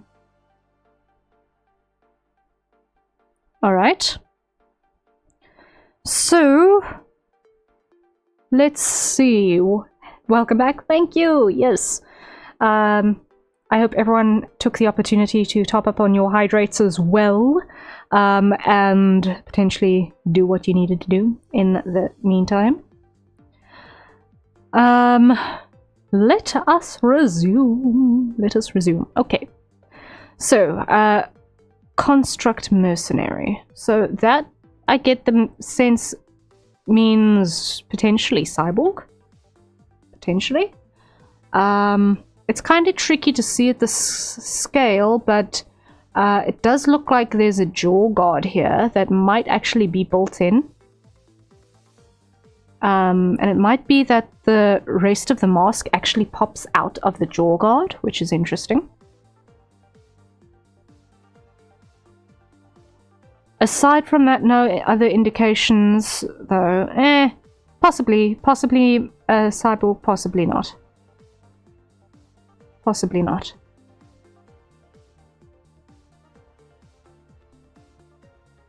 I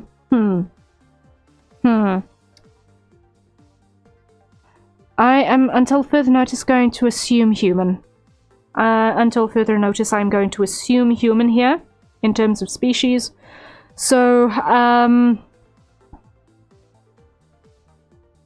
perhaps not much, actually, in the line of species perks. No indication of extra bits of anatomy that I can see that would help make a fight easier. I don't think there are any species perks here. I don't think so.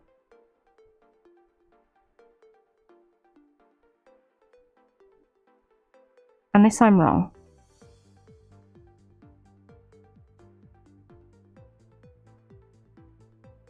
Unless I'm wrong?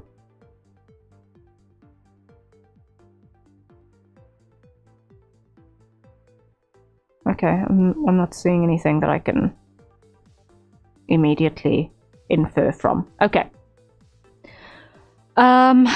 So species perk. I'm not seeing anything on that, so we're going to assume that the species perk is 0.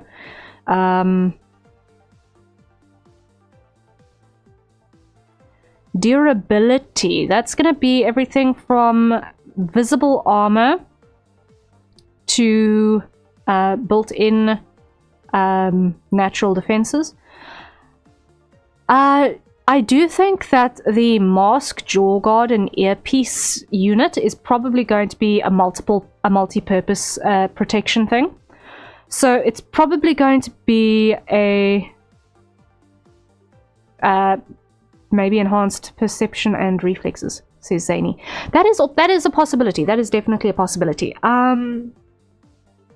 Because construct is definitely the major describing word that was used.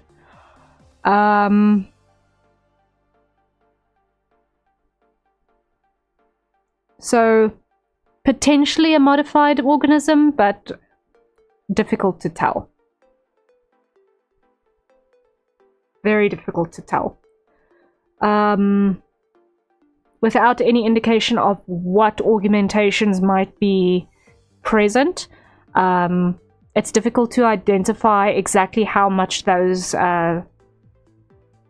augmentations might actually affect the overall species perk rating.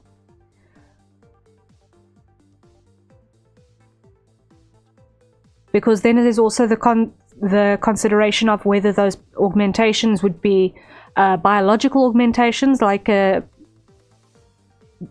DNA spliced whatever, or if it is a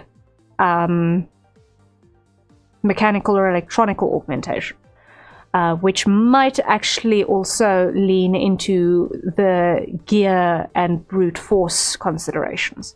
So those are the sorts of things that it makes a little bit unclear when one is working off of limited information. That is a visual only input. But okay, let's keep going. So as far as durability goes, I do think that the headgear is going to actually provide quite a lot of utility. This is very much a sci-fi sort of a design. If we look at the weapon, it looks like it is a gun sword, which is a sword and sniper rifle combo of some description, or a sword or automatic rifle combination of some description. How it will actually be used, I can't determine just based off of the one view that we get of it, in terms of the actual weapon construction. But it does indicate that we are very, very, very much in a sci-fi sort of a world build. So with that being the case, I definitely think that the headgear is going to be multi-utilitarian. So the mask is not only going to serve for a bit of identity protection, but also for probably filtering toxic gases. Possibly the earpiece could potentially do protection against sonic weapons as well, so that's useful. Obviously this thing looks like it's made out of metal, which means that it will be really, really helpful in protecting against a punch in the jaw, which in a melee situation is more likely than not. So I think that definitely boosts the armor and durability rating up quite significantly. So there's at least some head protection that puts our durability at least a 3 already. Shoes, we've got feet that are completely covered, which means that immediately they are in less danger of chemical burns from something spilling over them or anything like that, which is helpful. It's unknowable if there is going to be a steel toe on the inside of those pointed shoes, but I would not put it past the person to have a steel toe on the inside of that. It looks like it could actually be quite likely. If I look at the heel construction, it looks like there are some cutouts that are kind of very, very subtle.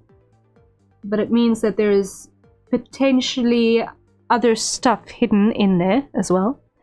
Hello, Satrina. Hi, hi. Who are we fighting today? We are currently looking at Crimzea and doing analysis on her. How are you doing, Satrina? Hehe. Good to see you. Coffee while it's still fresh. And I'm also deciding what to say next. Right, we were talking about shoes and armor and defenses. Ooh, pretty. I'm doing well. Good to see you. I'm so glad you could join us. I'm so glad you could join us. Anyway, we continue. Okay, so I am seeing while we have got exposed skin once again in some critical areas, once again the abdomen is exposed. We've got exposure around the thighs. There's no obvious armor there. No obvious gorget as well. So the throat is unprotected, the abdomen is unprotected, the upper thigh is unprotected. So those are all major vulnerability points. Once again, if you take any sort of piercing damage to the abdomen, it is generally considered deadly. So that area is unprotected is a little bit of a risk factor.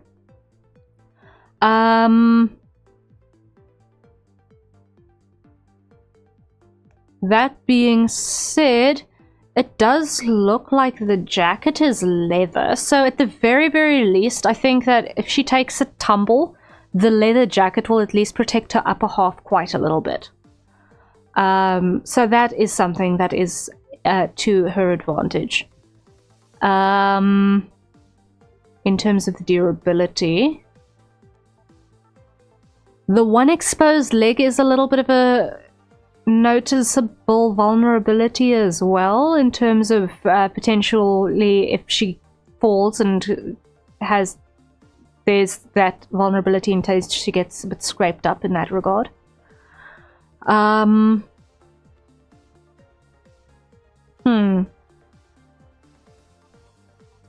So with all of those considerations, I think I'm gonna put her on an armor class of about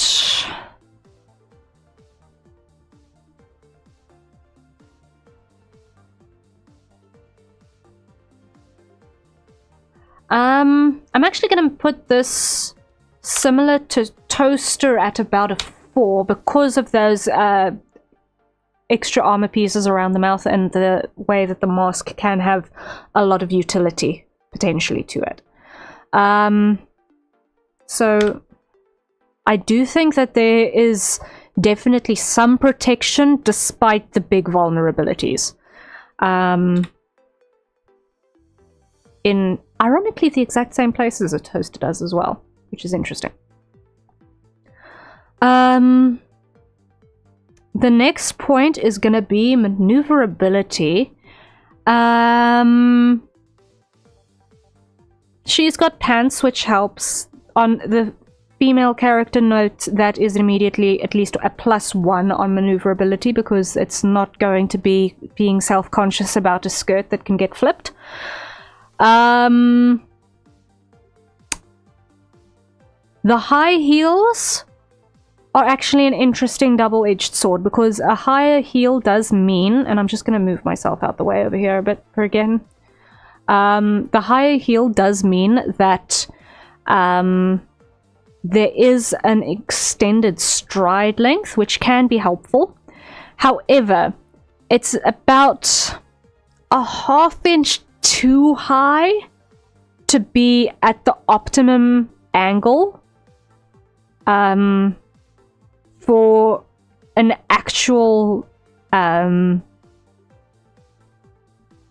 fully stable stance, and being an almost stiletto in terms of the footprint, one has to, if you're running, be incredibly careful about where you're putting your heel down to not snap your ankle. Aim for the ankles. pretty much like one has to be incredibly careful when you're running in heels to not break your ankles when you are running with something that's got that narrow a heel. So a heel for maneuverability is generally good, especially if you look at something like a tango shoe. A dance shoe shows that it is great for pivoting. Ankles are very valid targets in melee. Oh, absolutely. Absolutely. If your opponent can't stand immediately, half of their danger is gone. If they can't even get on their feet, half of their danger rating goes away. If you're dealing with a humanoid opponent. For sure.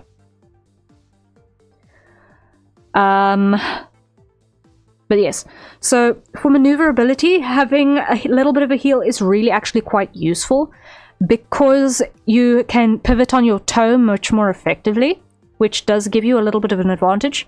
But if it's too high, and if the heel that does exist is too narrow and you need to run, it can put your own ankles at quite a bit of a risk. That being said, that is very, very dangerous if you step on someone in their solar plexus or on their head somewhere. If you step with a heel like that, it is going to do all of the damage. So there is that little advantage in terms of weaponry. So heels have their advantages, but we're looking at maneuverability now. So a bit of an advantage on the a little bit of an advantage on the maneuverability with the heel, but also mitigated slightly by the exact height that we're dealing with and the stiletto. These pants look soft, which means that they're not going to really inhibit the movement much. It sort of looks like yoga pants-ish. So that should be okay. Tight garters, which might be a little bit restrictive on blood flow. And also something that you would potentially be mindful of when you're moving around. Cat Cafe, hello, welcome in. Then if we look, we have this jacket, which is pretty tight around the arm eye. And that is a little bit of a catch-22. Because a tighter thing, generally, while it might sit better at rest, it can be restrictive in movement. So the tight arm eye, I'm scared, might actually restrict shoulder movement, especially moving forward. I never thought about it before, but now I'm realizing how many designs are yoga pants. Yoga pants are actually very versatile because they're stretchy, they're soft, they haven't got seams in places that dig. The problem is that they don't have pockets most of the time. That is the problem with yoga pants or tights or something along those lines. Depending on the fabric as well, they might also pick up all of the fluff. So texture is also a consideration. But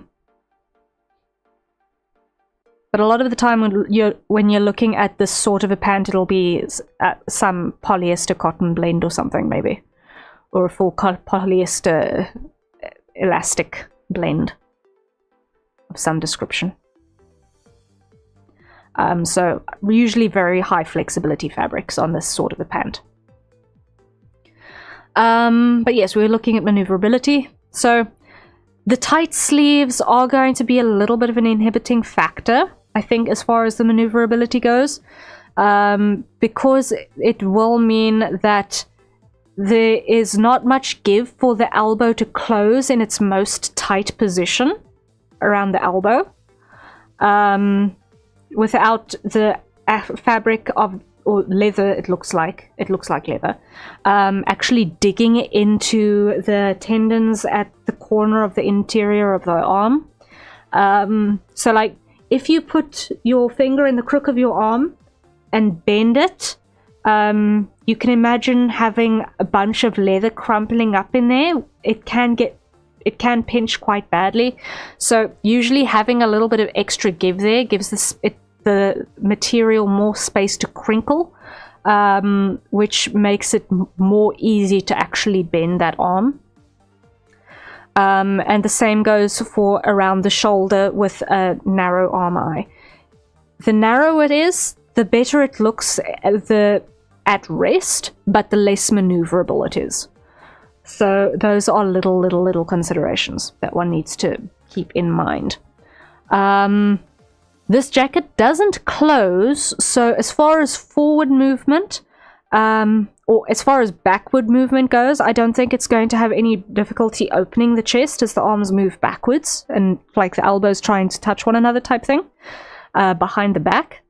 But I can definitely see this jacket having some potential issues with the shoulders going forward.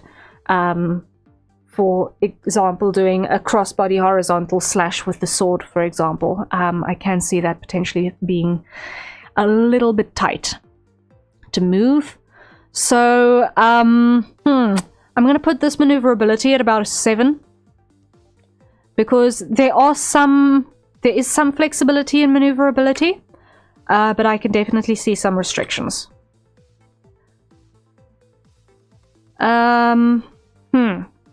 Next, brute force. I definitely think this is more of a leg-centric sort of a design in terms of the force distribution. If we look at the amount of musculature in the arms versus the amount of musculature in the legs are definitely more strongly built. So I would actually assume that this is a running heavy or a kicking heavy character based off of the arm to leg ratio alone. So I would probably say brute force wise, as far as the arm movements go, I'd say chances are the gun part of the gun sword would get used more than the sword part of the gun sword, if I had to look at it that way. But definitely combinations with a very strong kicking style seems appropriate in this particular case. Because there's not a lot of musculature wise on the upper torso that I can see. So I'm going to probably put the brute force at who's a comparable case.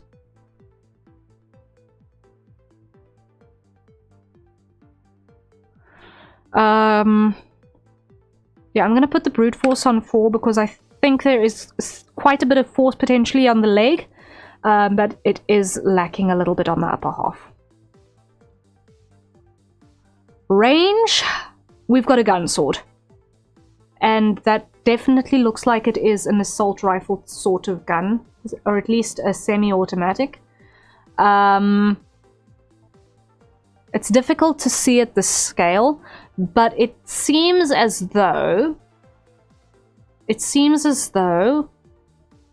a very small cartridge on this thing, and the barrel looks like it opens up over here.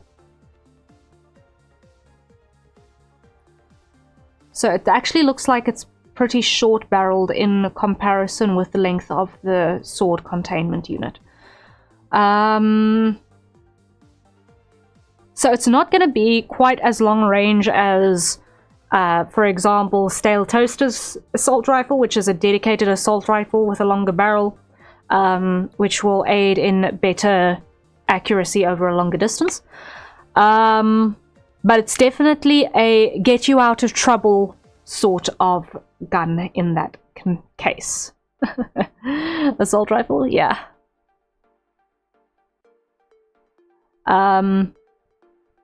Like, it's definitely not a handgun. Like, this thing looks like it'll probably have a little bit more recoil than that. But I can definitely see that the length of that is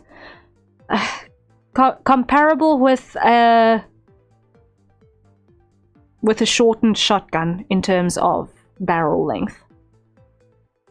So range, I would say definitely there is some range. Yeah. Krahazik, I am not knowledgeable about models of weapons, so I have a limited stock in terms of how I can agree or disagree with what you are saying there in terms of familiarity. But I am assuming that you are comparing with existing piece of kit.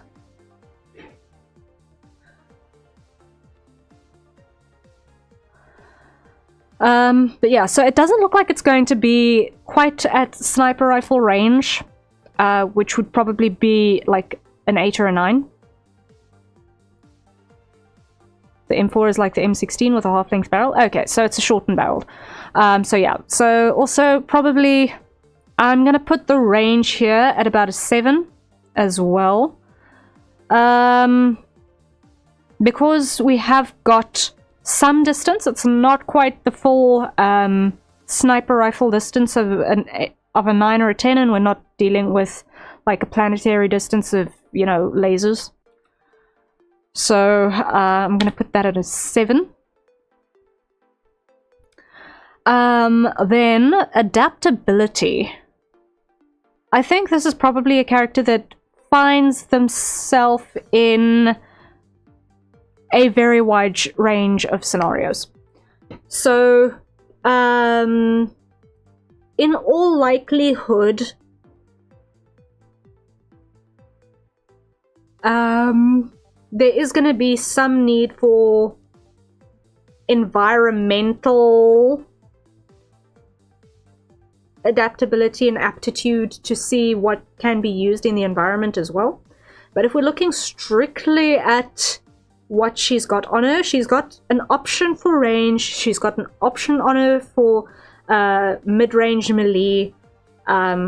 Probably if she's going to be doing any martial arts, like we said, it would going to be leg dependent, so kicks, potentially some leg-based grapples as well. So I don't think she's got no options. Yeah, but can they adapt into logistics? A fish with wings, probably. Oh, shame. Poor Josh. Is never gonna see the end of that one. I apologize, Joshua. I apologize. Anyway. Chances are she's got some help on the logistics side, considering she's probably part of a larger mercenary operation. But, who knows? Who knows? I get the sense that she is going to be quite adaptable, but I can't really get a sense of the full range of things that she's going to have at her disposal for that.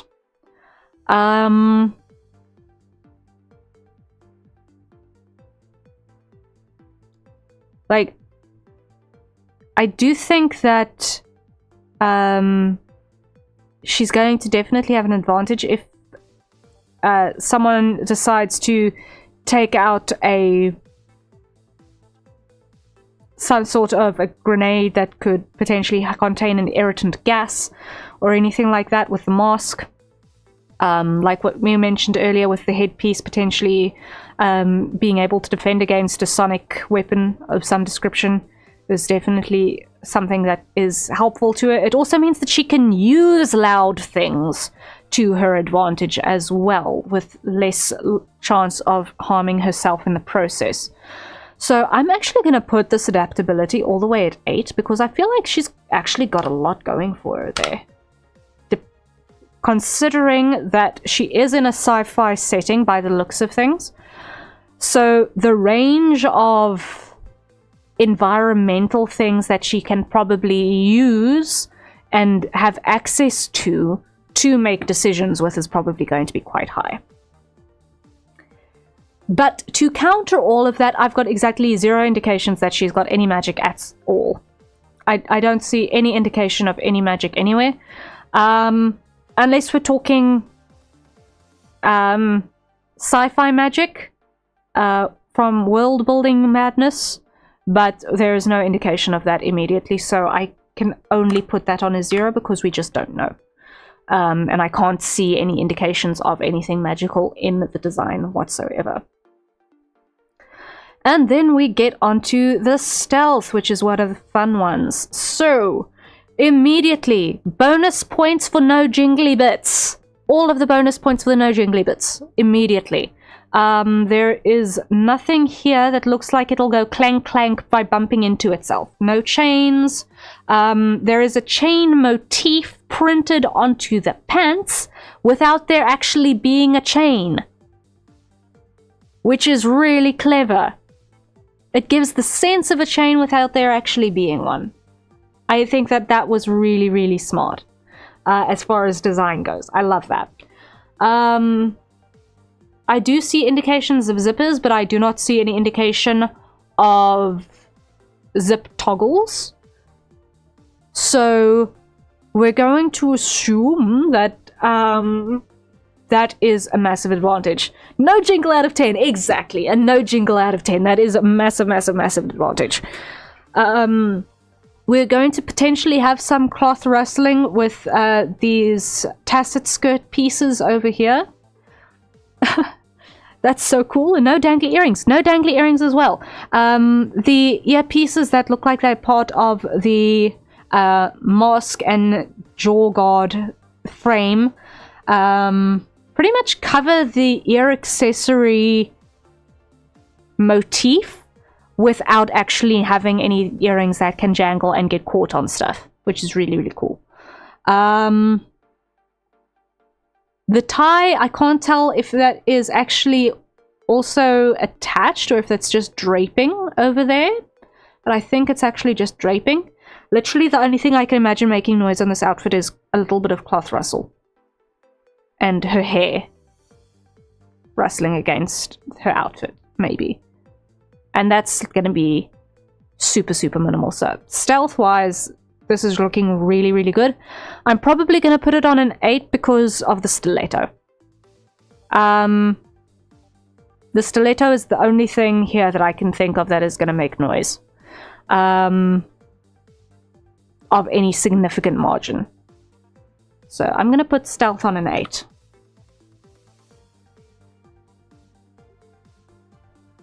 Alright. Weapons and ammunition. Number next. Alright, so immediately, weapons and ammunition, there is actually a weapon, which immediately puts this much, much higher on the list of options that she's got available for that. She could potentially also, hello, that is our hydrate reminder. So everyone, acquire your nearest safe for consumption beverages, and let's take a sip.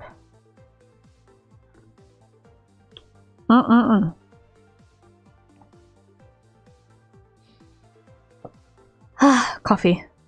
Coffee. Lovely. Alright. So, I'm sensing a pattern here. It's a hydrate reminder plus 10 minutes. Alright, so, she's got the sword, she's got the gun.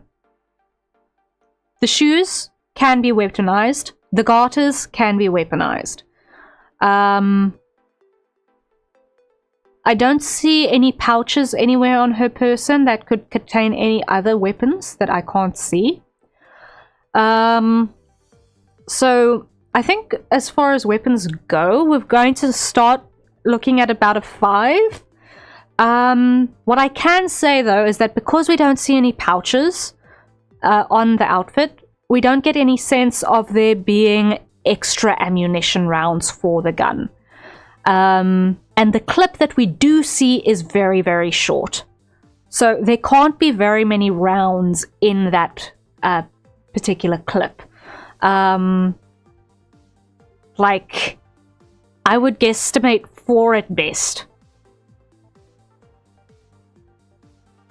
I would guesstimate 4 rounds in that clip at best. And that depends on how broad that clip is. And if it can be a staggered sort of a thing in the loading system. I was thinking 10. Yeah, it depends also on the caliber.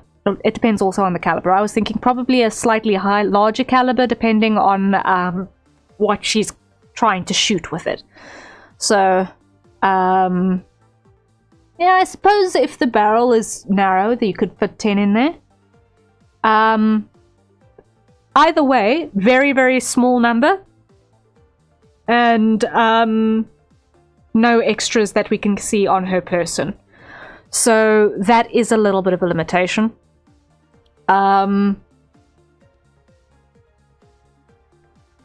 So also considering that she's not gonna probably be frontline soldiering, I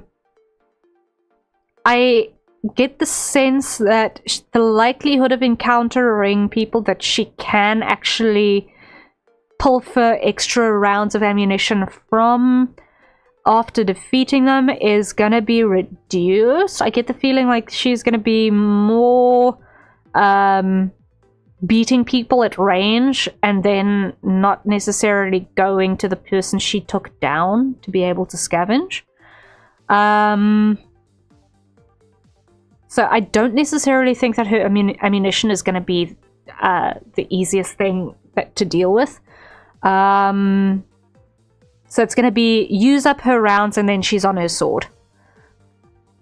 Also, random kind of related question, is she a cyber ninja?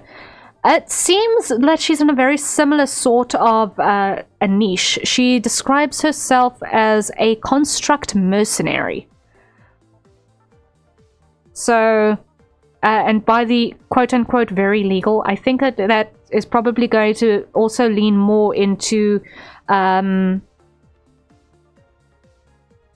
assassination. It's going to lean into the sabotage line. It's going to lean into theft and espionage, that sort of a vibe, in terms of the sort of combat scenarios that I would assume she would probably be involved in with that kind of description. Sometimes guarding a little thingamagafter that is highly valuable, potentially. But it depends. It depends. Mercenaries generally have quite a wide range of things that they get involved in. So I'm going to put, as far as weapons and ammunition go, I'm going to put her on a 5. She seems like she's got a lot of options, but the lack of space to carry extra rounds is a little bit of a limitation. And then as far as gear reliance goes, I wouldn't say that she's 100% reliant on her gear, which would be a solid 10. Because it does seem like she has got at least a couple of things on her build that will give her a melee advantage at a closer range. So once again, the kicks would be a thing, being able to actually grapple someone to the ground, being able to step on someone and cause immense damage.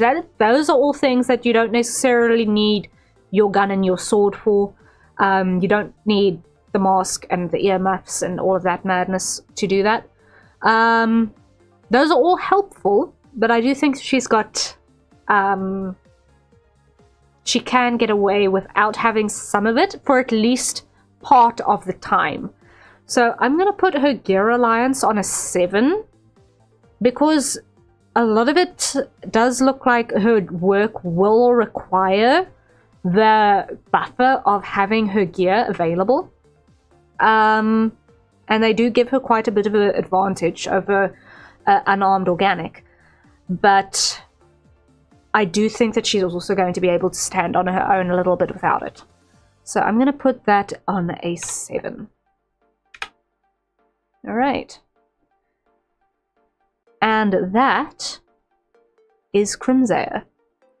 I really hope I pronounced that name correctly this entire time. If I did not, I am so sorry. Thank you very, very, very much for your submission. I'm sorry that it took me so long to get to it, but we've gotten there. And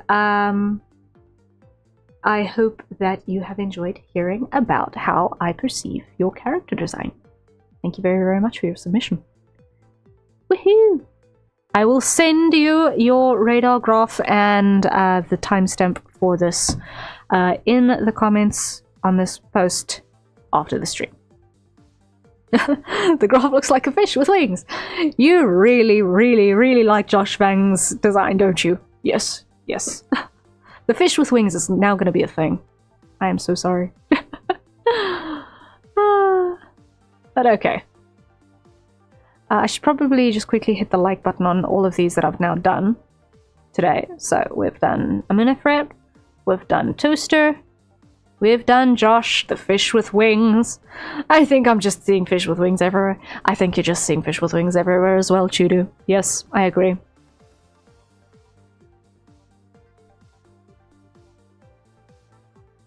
Alright, and now we reset our time for round number next. There we go. Fish with wings that works in logistics might be my favorite thing right now. Oh, that is adorable. I love it. All right. Next up, we have Arbiter. Let's see. Let us go. Switch that one on, switch that one off, and apply. There we go. When are we? Okay, this one might be the last one for today. And then it will be one more batch that we'll do next week, and then we'll be caught up. And then it'll just be submission standard on the hashtag reanalysis fight that you can see in my pinned posts everywhere. So, okay. So, Arbiter is a vigilante VTuber.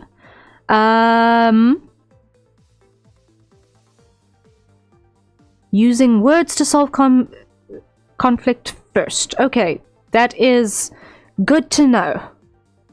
But being prepared to handle conflict when the conflict actually arises, when words don't work, is also not a bad idea. Okay, so first things first. We're not getting any additional words regarding augmentations, and it looks like we're dealing with a pure human here. So, methinks our species perk is immediately going to be a 0 on this front. My hunger is winning over my laziness to get food. Gotta go. Love hearing your thoughts. Love fish with wings. Surely wouldn't eat it no matter how hungry. Oh, my word. Chudu, thank you for stopping by. Go enjoy your meal. Have fun. Thank you for joining us. Get some foods. Yes, indeed. Enjoy your grub. Alright. So, I can safely say that this character is the most armored character that we have seen this day. The most heavily armored character that we have seen this day, without a doubt. Fish with wings sounds yummy though. I'm sorry, Joshua, everyone wants to eat you. I do not know how this happened. I apologize. This is supposed to be a combat style analysis, not a let's eat the fish stream. I am so sorry. Okay. So, Arbiter, definitely our most armored person for the day. So, while there's no organic, I won't eat Joshua, says Citrina. While Krasik says, I am an apex predator. Oh boy. These are friends, not food! Thank you! Thank you! Especially, the butler fish. The butler fish is definitely a friend.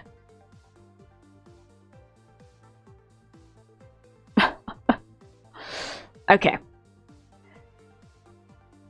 Let us resume to where we are currently at, because otherwise our friend here is going to be very confused when he gets his timestamp just now. Okay, so I'm seeing no indication of being anything other than human, and I am not seeing any indication of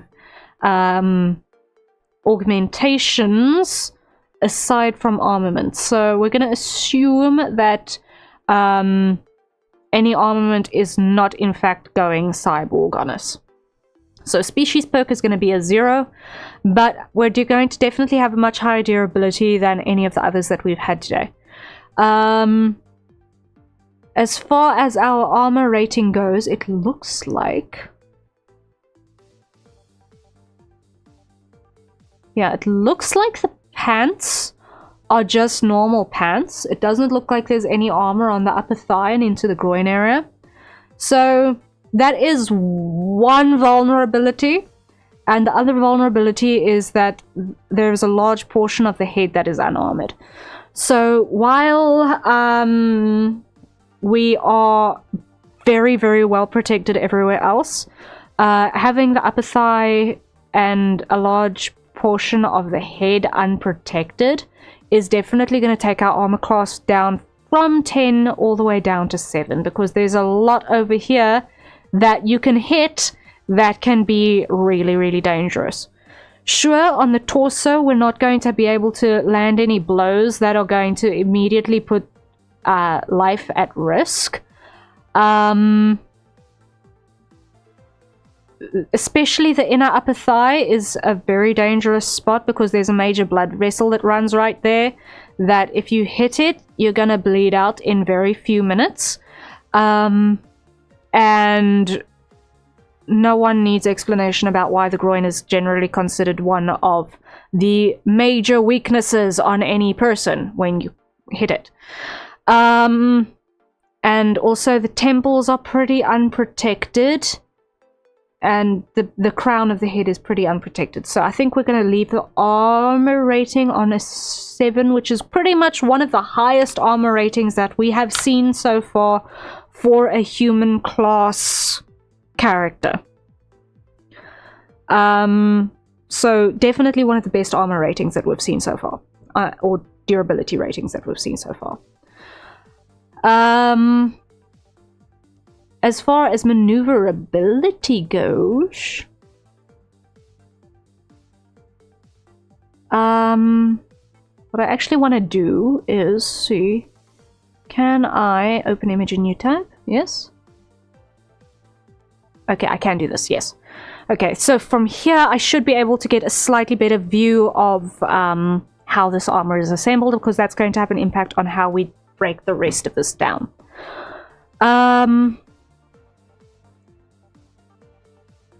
So it looks as though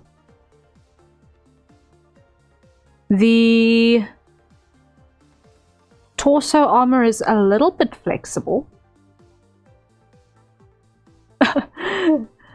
Oh my word, zany! Zany! Fish are phone, not food. Oi, oi, oi. Okay, anyway. So, let's look at maneuverability.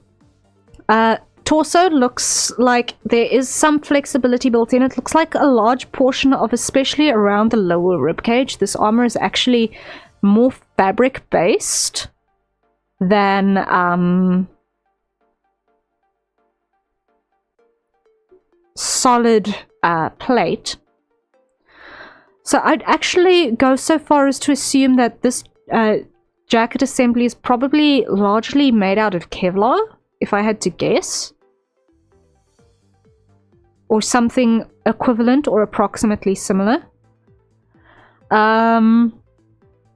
Considering the aesthetic, I would not put it past that to actually have that material switch selection in that regard. The side panels to provide extra flexibility so that there can be a bit of side-to-side movement in the torso. Rib is still well protected on that front. This is a really nice reference sheet, by the way, like really, really nice reference sheet. Get a very good sense of what's going on here. Spinal protection without it being a single plate, which means that you're going to have forward and backward maneuverability as well, which is great. It seems as though this shoulder and pauldron scenario has a flexibility point over here, and is probably got a fabric section underneath the arm, so that you will be able to actually lift the arm quite well. A lot of the time with this sort of a thing, one needs to be careful about having a hard object that can compress between the connection point of the shoulder and collarbone and basically the top of the trapezius at the base of the neck, because that is an area that collapses quite a lot. So usually if there's a solid wide plate there, that can be a little bit of an issue, but it looks like that there is a rotation point here that is going to give the space that the arm needs for anything that is here above the trapezius to slide underneath quite well and easily, which is really, really nice to see. So it looks like that piece will be able to slide underneath there as the arm raises, which is good for that flexibility. Can't really see how much fabric is underneath the arm, so to gauge what kind of give there will be in terms of that arm lift, but I'm going to assume that there is enough to be able to get that range of movement. I get the sense that there ought to be. It looks like, despite the very square cut on the top of the shoulder and on the deltoid there, it looks like the sort of thing where that arm eye space would have been accounted for. If I look over here, considering that the arm actually starts a little higher up, yeah, it looks like there should be enough space in the arm eye for that. Then the pants, they're not too tight, so they're going to be nice and flexible and maneuverable as well. By the inner crook of the elbow, that should also be able to bend nicely, so that should not be an issue. I don't see any issues there.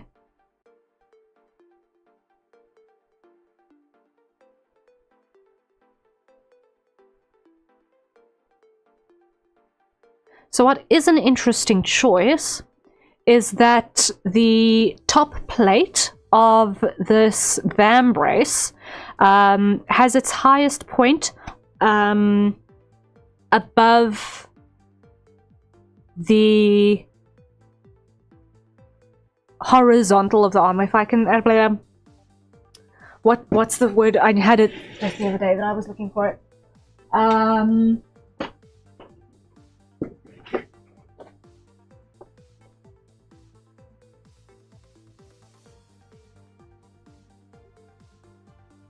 Yeah, so I'm going to assume that anyone who's curious is going to look for the word if I say it. It looks like this the highest point of this is above the brachioradialis, which is pretty much the piece of muscle that sits on top of the forearm between the elbow and the crook of the arm on the outer side, on the outboard side, which is an interesting decision.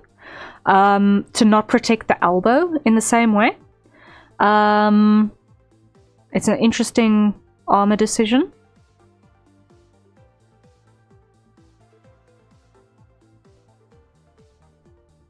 Usually that largest piece would actually be by the elbow.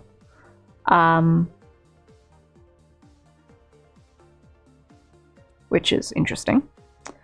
The gloves don't look like they're going to inhibit flexibility around the hand at all, which is great.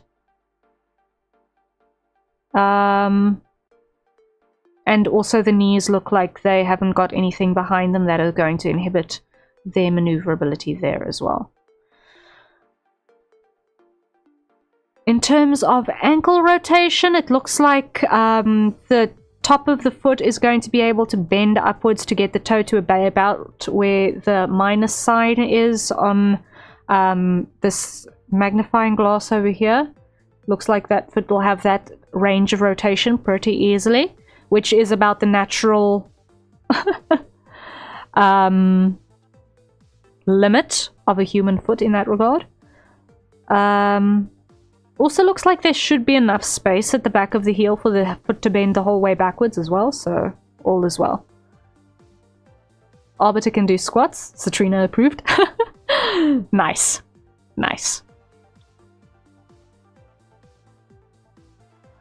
So, yeah, I think as far as maneuverability goes, this is pretty solid. Like, I've got absolutely no points of concern looking at the maneuverability here. The only thing that's stopping it from being a 10 is that there's no obvious flight enhancement. Like, that's legitimately the only thing that I could think of that would make this more maneuverable. So, definitely 9. Wow. That is no inhibiting factors to the movement whatsoever. I'm surprised by this. For this also to be on the highest armor class we've had today, that is impressive. What I can say though is that I can't really tell how all of this is going to work on the brute force, which is the next point. Based on the build, we do have the assumption that there is going to be quite a bit of core and upper torso strength. Agile fighter? Absolutely. Like, the silhouette suggests strong core, strong upper torso strength, decent power in the limbs. I can't tell how much of that is armor bulk versus how much of that is actual organic material. I feel like if one considers the armor bulk, he's actually going to be pretty lithe under all of this. Like, the neck thickness indicates that our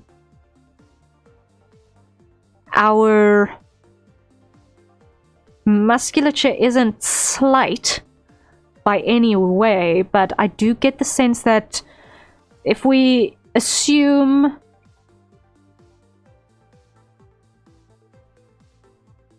at least a ½ centimeter armor thickness at all points,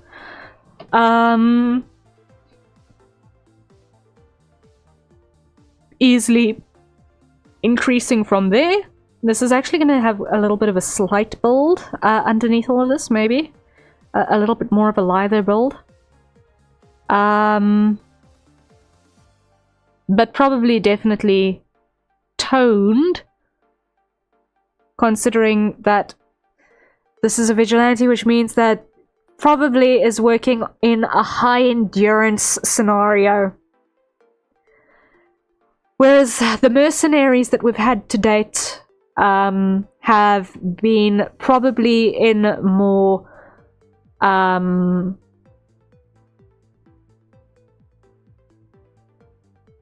he's not super bulky, aka not a tank, which further leans to someone who is more about agility and precision strikes. Agreed on that wholeheartedly.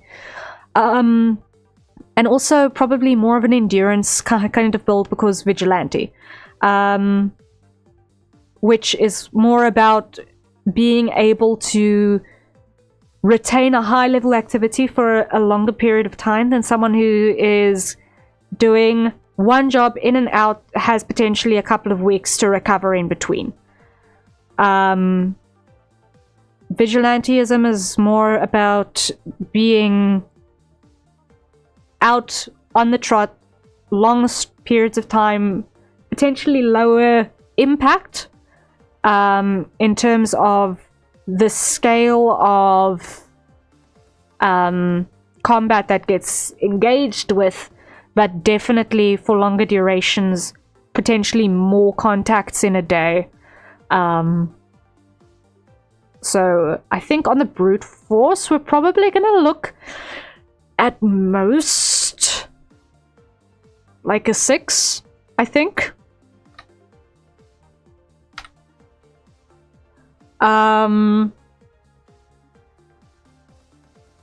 But endurance would definitely be something that is a much, much higher priority in that regard.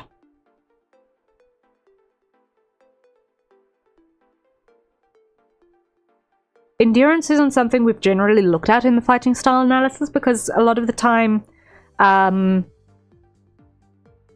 we just don't know enough about individual circumstances to be able to make a judgment on what kind of endurances we'd have to expect out of a character.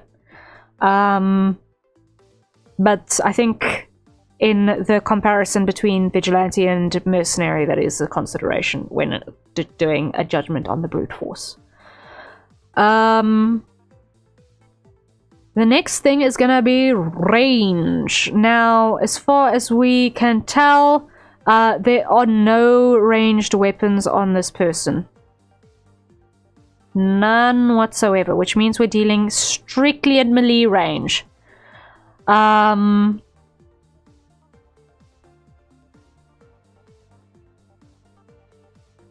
Strictly at melee range. There might be caltrips in one of these waste pouches. Maybe. To just stop someone moving.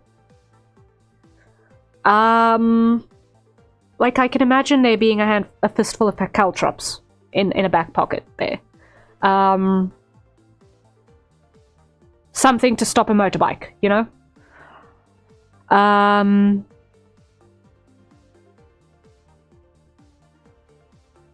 But aside from that, I don't really think that there's going to be much range to this. So I'm going to put the range down at about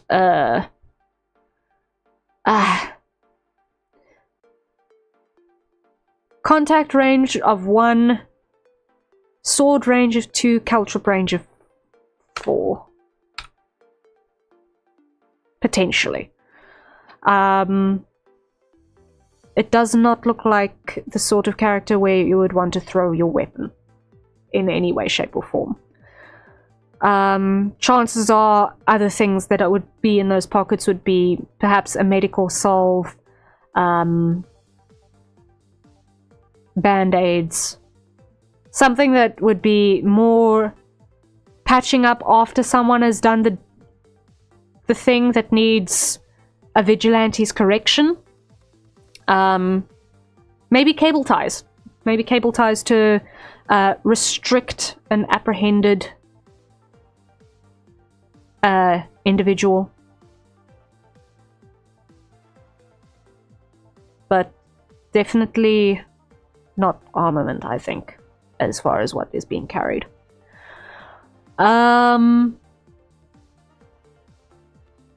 Adaptability.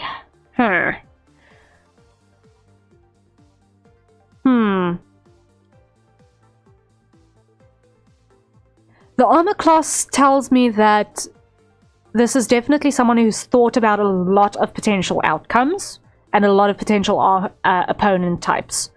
So he's definitely defending against a more balanced range of potential opponents than some of the other designs that we've seen today.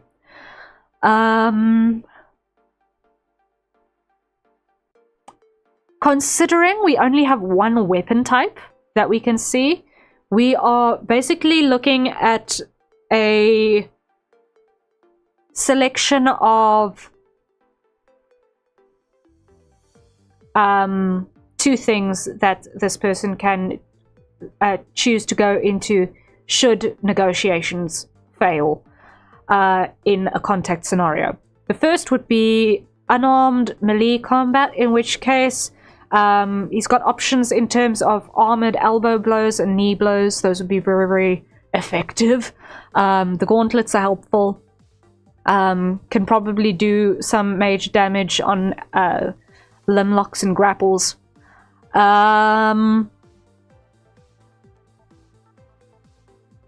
But aside from that, it looks like the only real option as far as weaponry goes is the swords. Being able to choose between single wielding and dual wielding, because he has got two, is an advantage. Being able to choose, am I using one or am I using both? That is something. And it also means that if one weapon gets lost, he's still got the option to use the other. I don't know if he's got any sort of a retrieval system in those. With the general sci-fi aesthetic, I wouldn't put it past him to have some sort of retrieval system. But if it is more mundane than it looks, I think that he's got a decent chance of being able to make do with the balance of martial arts and his two swords, but he doesn't have ranged options, really. He doesn't carry any ranged weapon, and I don't see him having anything in those pouches that would potentially assist him in either catching up with a perpetrator that needs chasing or anything like that. Does he have guns in his boots, or is that just me? I don't think those are guns in his boots. I think those might just be additional... yeah, no, that's just additional color detail that I can tell. Unless he's got like an anti-friction system in there that'll help him to move a little bit faster, potentially. It depends on how advanced the world build he resides in is. Like, I get the sense that there is some level of advancement in this world build, given their general aesthetic. But I don't get the sense that he's actually carrying any ranged weapons at all. Just making sure. No stress, no stress. So I'm going to put the adaptability at... I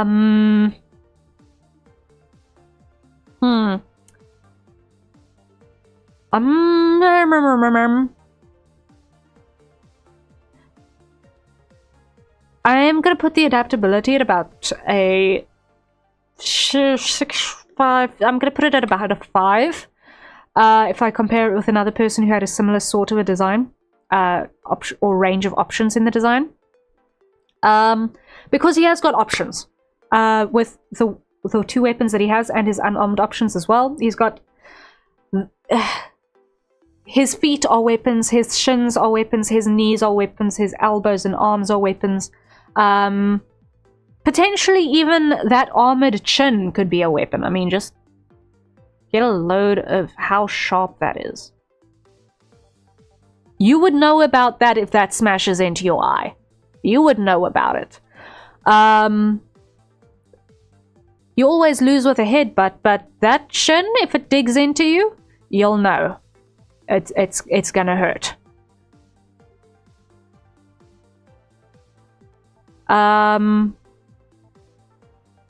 So I think adaptability is pretty medium range, just because he doesn't have any ranged weaponry on him.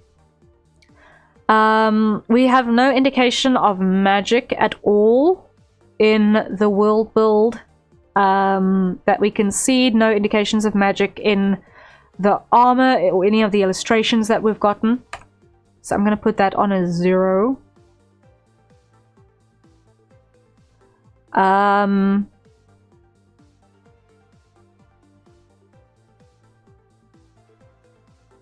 Because we've just got nothing in either the text or in the illustrations that gives us a sense that there would be any magic.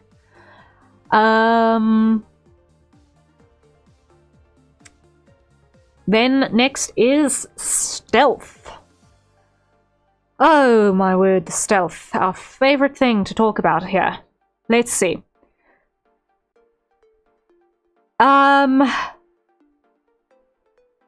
Does he pass the jingle test? Does he pass the jingle test? He almost passes the jingle test. Like, almost.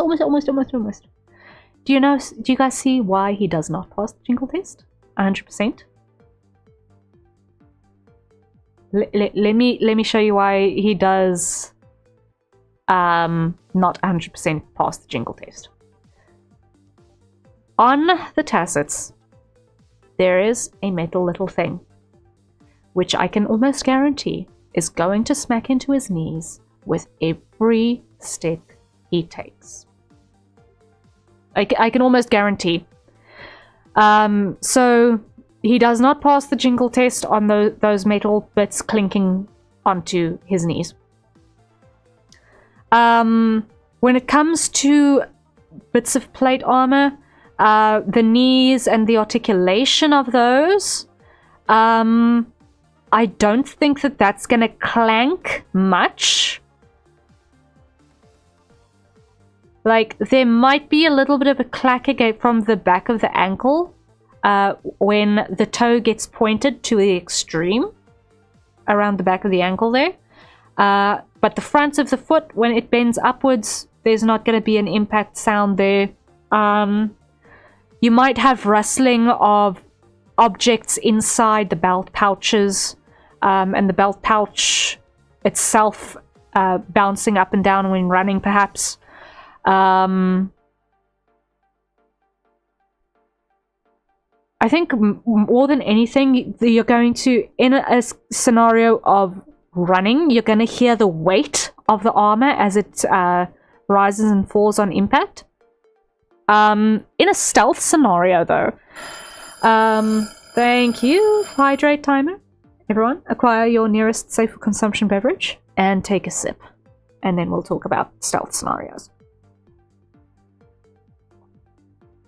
So you're definitely going to hear him while he's running. That's guaranteed. 100%. No two ways about it. I think if he's careful to put his feet down quietly,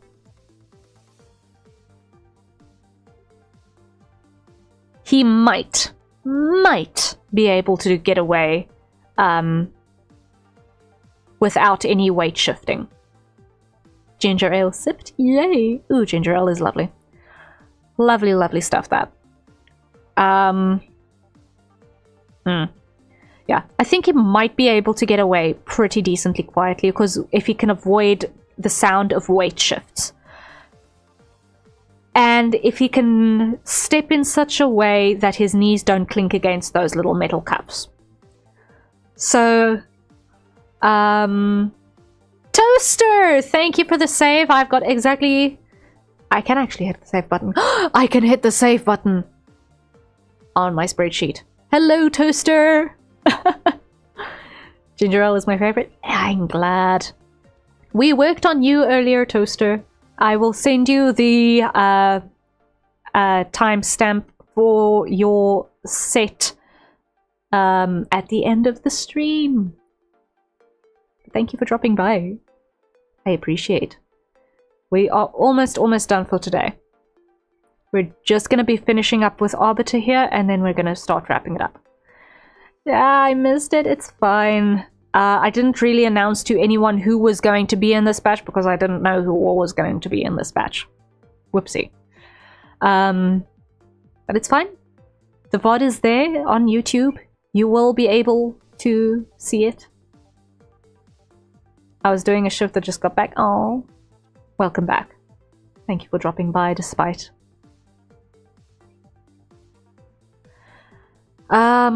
Yeah, so I think if Arbiter can manage his strides to not have weight shift, and he can manage to not bump his knees into those little clips on his tassets, I think he should actually be able to move quite quietly. The tassets might rustle a bit against pants a bit. And there might be a little bit of friction noise from the about the shoulders and the arm moving underneath one another. But I think stealth-wise, he's pretty much gonna be like... I'm actually gonna put him on a 7. He's actually got a pretty good stealth score.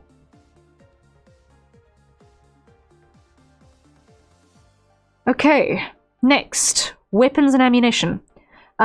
He has got the swords, which are helpful, so that's gonna put him at least 4 because dual wielding is useful.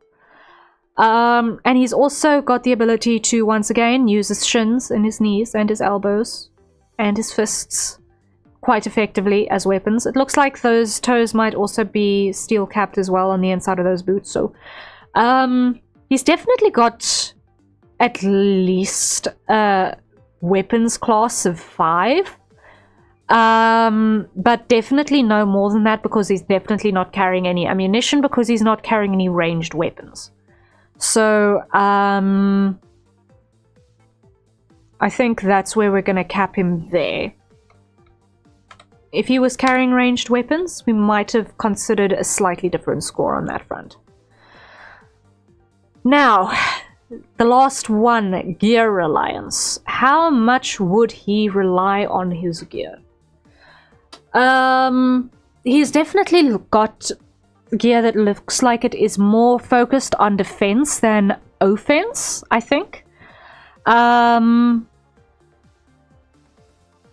His armor is more designed to protect himself, I feel, than to cause damage. Like, if I look at this armor, I am not seeing any spikes or protrusions or anything that says this is designed specifically to cause pain. Though it could be used for that, it's not designed with that primarily in mind. So his outfit itself is not weaponized, which tells me that that is not a primary focus. It's all about self-defense in that regard, which makes sense. If you're a vigilante, your idea, or the ideal, is protect the unprotected against bad actors in a system where the system does not provide adequate protection. So it's definitely more a guardian role than an attacking role, in which case the design makes sense.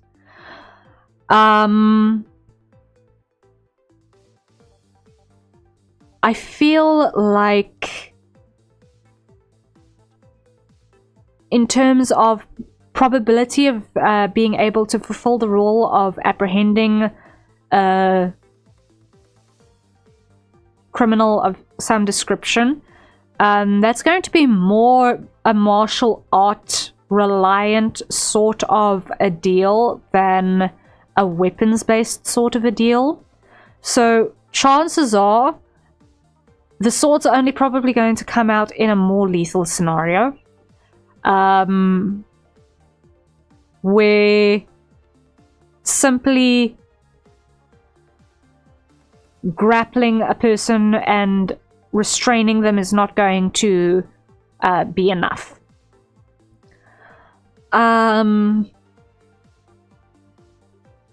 So while the gear is useful in the normal while the gear is useful while being in an active vigilante state, I would probably say that if he were working around in civilian clothing as well, he would probably be able to pull off most of the same stuff, just with less defense for his person. So I'm probably going to put the gear alliance all the way down at a 4. Because the gear is helpful, but he would still have the exact same capabilities to potentially apprehend a person, or protect a person, or run away from a dangerous situation while carrying a person with or without the gear. So in terms of that primary guardian role, the gear is helpful, but it's more about protecting him in the line of work, not being able to do the line of work at its core. I feel like that's the distinction here.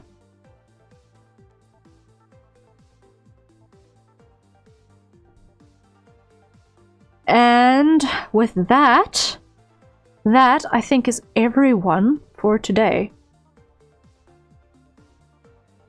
That is going to be everyone for today. So, that was a lot. We got through 1, 2, 3, 4, 5, 6 people today. There are still quite a couple still to do. 1, 2, 3, 4, 5, 6, 7, 8 still to catch up on. So probably we're going to do another round next week. Everyone did well? Yeah.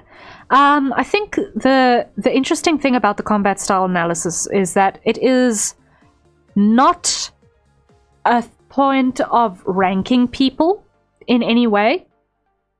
It is about looking at if you found yourself in a combat scenario, what combat scenario would be the likely ones that you would find yourself in, and how would you be able to deal with it? So it's not about, you know, ranking people like it would be in a tier list, or how good are you at this or that or the next thing. And I think that is an important distinction. So you do get character designs that are combat-centric, and you get character designs that are not combat-centric. And in something like this, making that distinction is an important thing.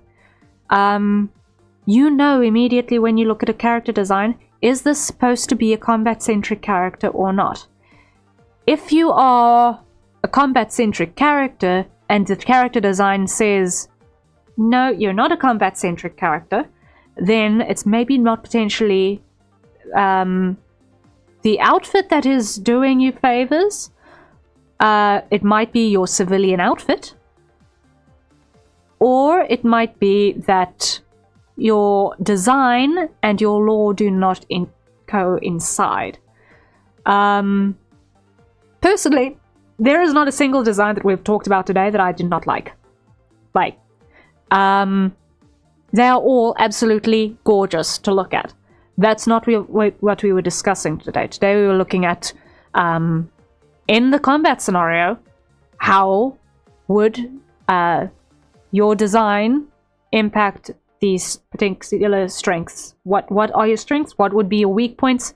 What would be things that you need to look out for? So, there are a lot of considerations. And I think that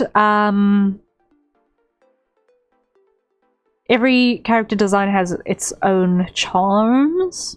Absolutely, 100% has their own charms.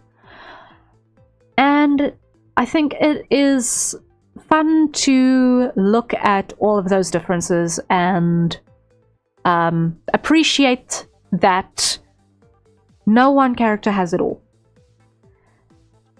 Yes, we've had some definite similarities and overlaps in terms of where people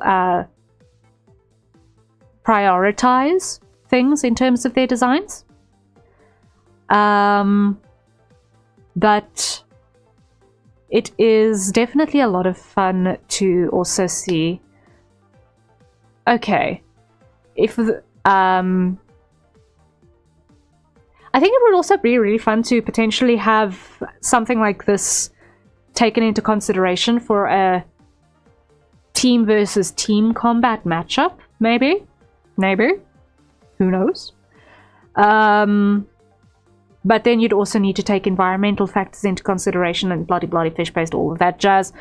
And it becomes an actual scenario writing amount of planning to see, okay, if this set of characters and this set of characters had to face each other in combat, who would win? It would very much be a circumstantial setup. So it's not a this is better than that by any stretch of the imagination. It was very cool to see. I'm glad if you enjoyed it. I'm very, very glad if you enjoyed it. So yes, the combat style analysis is going to be an ongoing thing. We're going to be doing another batch next week, Thursday as well. Hopefully, by then the lightning will be more done with me, and I will be able to do so with... Oh my word, Jay Sizzle, thank you so much for the bits. Thank you. Welcome in. Good to see you again. I hope you're doing well. Eek! Thank you. How are you doing?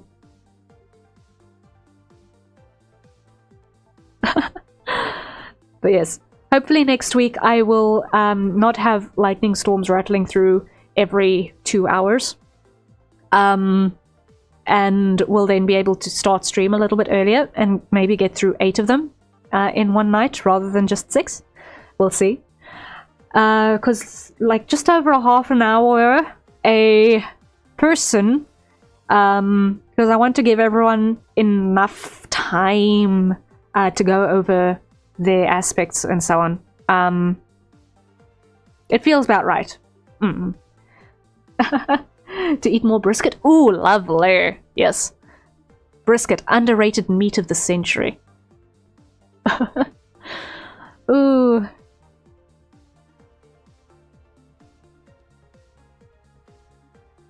Yeah, no. Brisket is really an underrated meat of the century, honestly. Vibing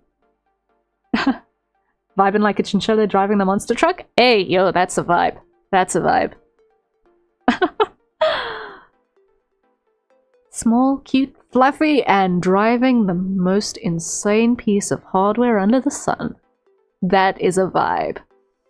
That is a vibe. I can get behind that vibe. Oh, man. Sorry, I'm still just getting over a bit of sick that I'm still struggling with. I'm just gonna mute for a second. Pardon me. 1 moment, please.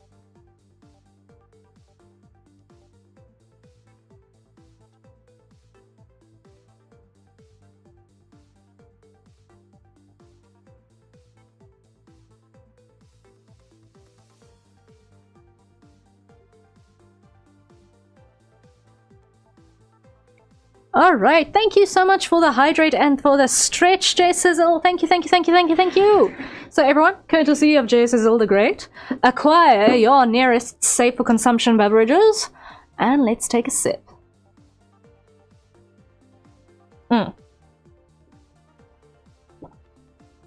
Finishing the coffee.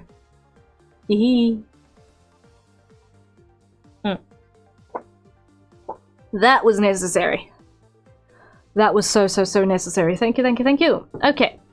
And stretches. Stretches are important. Okay.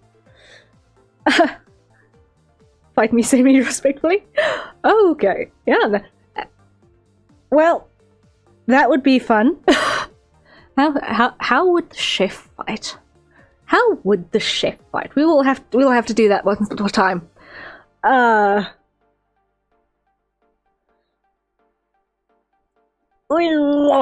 Okay. Just still stretching. Sounding like a creaky ship over here.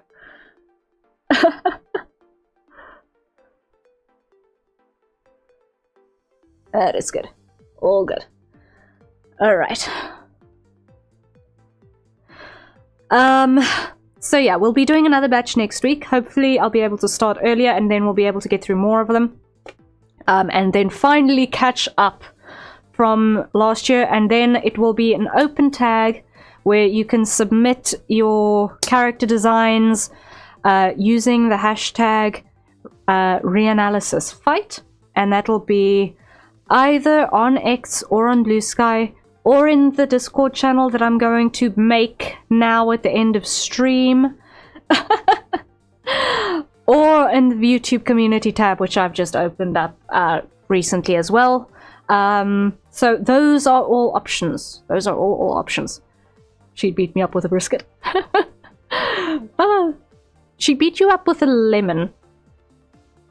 Or a jug of lemonade. Jug of lemonade to the eyes. That would definitely do damage. That would definitely do damage. Ow. I don't think we considered that when we did your analysis, Satrina. I did not think we did thought of that when we did yours. That would hurt. That would hurt. Oh my. But yeah, Satrina is definitely not a combat class character design. But yes. The strength of a character design depends entirely on the setting and the intention, right? Fun times. But yeah, thank you guys so much for joining me. Ooh, a jug of lemonade? Yeah. Yeah, that could be fun. Imagine having a lemonade cannon. Sort of like a mobile water cannon, but it's just this bazooka for lemonade. Take your hydration at high power. Mwahaha. But yeah, hopefully by next week I will have my Wi-Fi back up and running, which means I'll actually be able to use my model again. And my shortcut keys. So hopefully, I'm not sure at this stage, but I appreciate everyone being here for what has been 4 hours of stream. I very much am not a combat class, but if you'll choose a cooking match, I will win. Oh. Cooking fight between the VTuber chef Jason the Great and the VTuber who cooks, Katrina Shutterberg. Now that's gonna be a fight. That'll be a fight. Who all is joining me as a taste tasting judge? Who all is joining me as a taste tasting judge? We've got to see this. Nah. Let us not make food, which is the core of the enjoyment of life, a competition, I don't think. Is the food good? Yes, then it's a victory.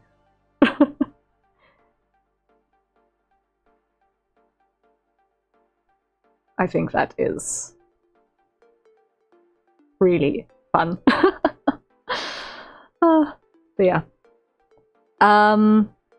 For anyone who has been here for the first time today, thank you guys so much for joining me. I hope you guys had fun. Most of the time I draw. Most of the time. Like the model that I've been using today, I drew it myself. And I've actually got it available as a Your Character Here option on my VGen. If you would like to check out what I usually do, you can just check out that VGen link that you see in the bottom right corner of the screen. Yeah, I have got my commissions open. I actually mostly draw male characters, but I can do pretty much a little bit of everything. I fear nothing. I fear not the furry. I fear not the mecha. As long as I've got good references, we're all okay, right? But yes. Commissions are open. I'm very much looking for some smaller scale stuff that I can do because I am not anticipating being done with any of the current things in my queue before the end of February, and I need to eat this month, please help. It's scary having two cooking people in chat, and I cannot eat this month. So please, if you're looking for something, I have my commissions open. Referrals are greatly appreciated. I'm also, if you want to check out what I am doing when I haven't got commissions in the queue, I'm working on a visual novel project, which is not a dating sim, but it's actually kind of this action-adventure type thing that is going to actually be my VTuber lore in a nutshell. So if you want to help see that come to fruition faster, you can also check out the patronage services on my VGen as well, where you can sponsor an hour of my time so that I can continue to exist and also make cool stuff and get it out to you guys faster. So, yeah, all of the fun things are in progress. But with that being the case, I must now love and leave you all because it has been a long stream. I can feel my throat now reaching the end of its tether, and I have got to send radar graphs to a bunch of people. So, you can draw my ruffles, so I think you pretty much can do anything. The ruffles are wild. The ruffles are wild. Yes. But thank you for the vote of confidence. Thank you for the vote of confidence. The ruffles and the curly hair. Right? Right? Fun times. Okay, everyone, thank you so much for being here. I really appreciate your joining me. I will see you next week for the next round of things. I definitely am going to be doing another combat styles thing next Wednesday. I will still confirm what is happening on Monday and Tuesday. And I will see you all tomorrow/tonight, depending on which time zone you're in, for our musical Batsu from the Donathon last year. We're finally getting around to that. So the idea behind the Batsu was that I need to write a song in Audacity only using my microphone. It's a batsu because I do not know music theory, and I do not know how to play any musical instruments.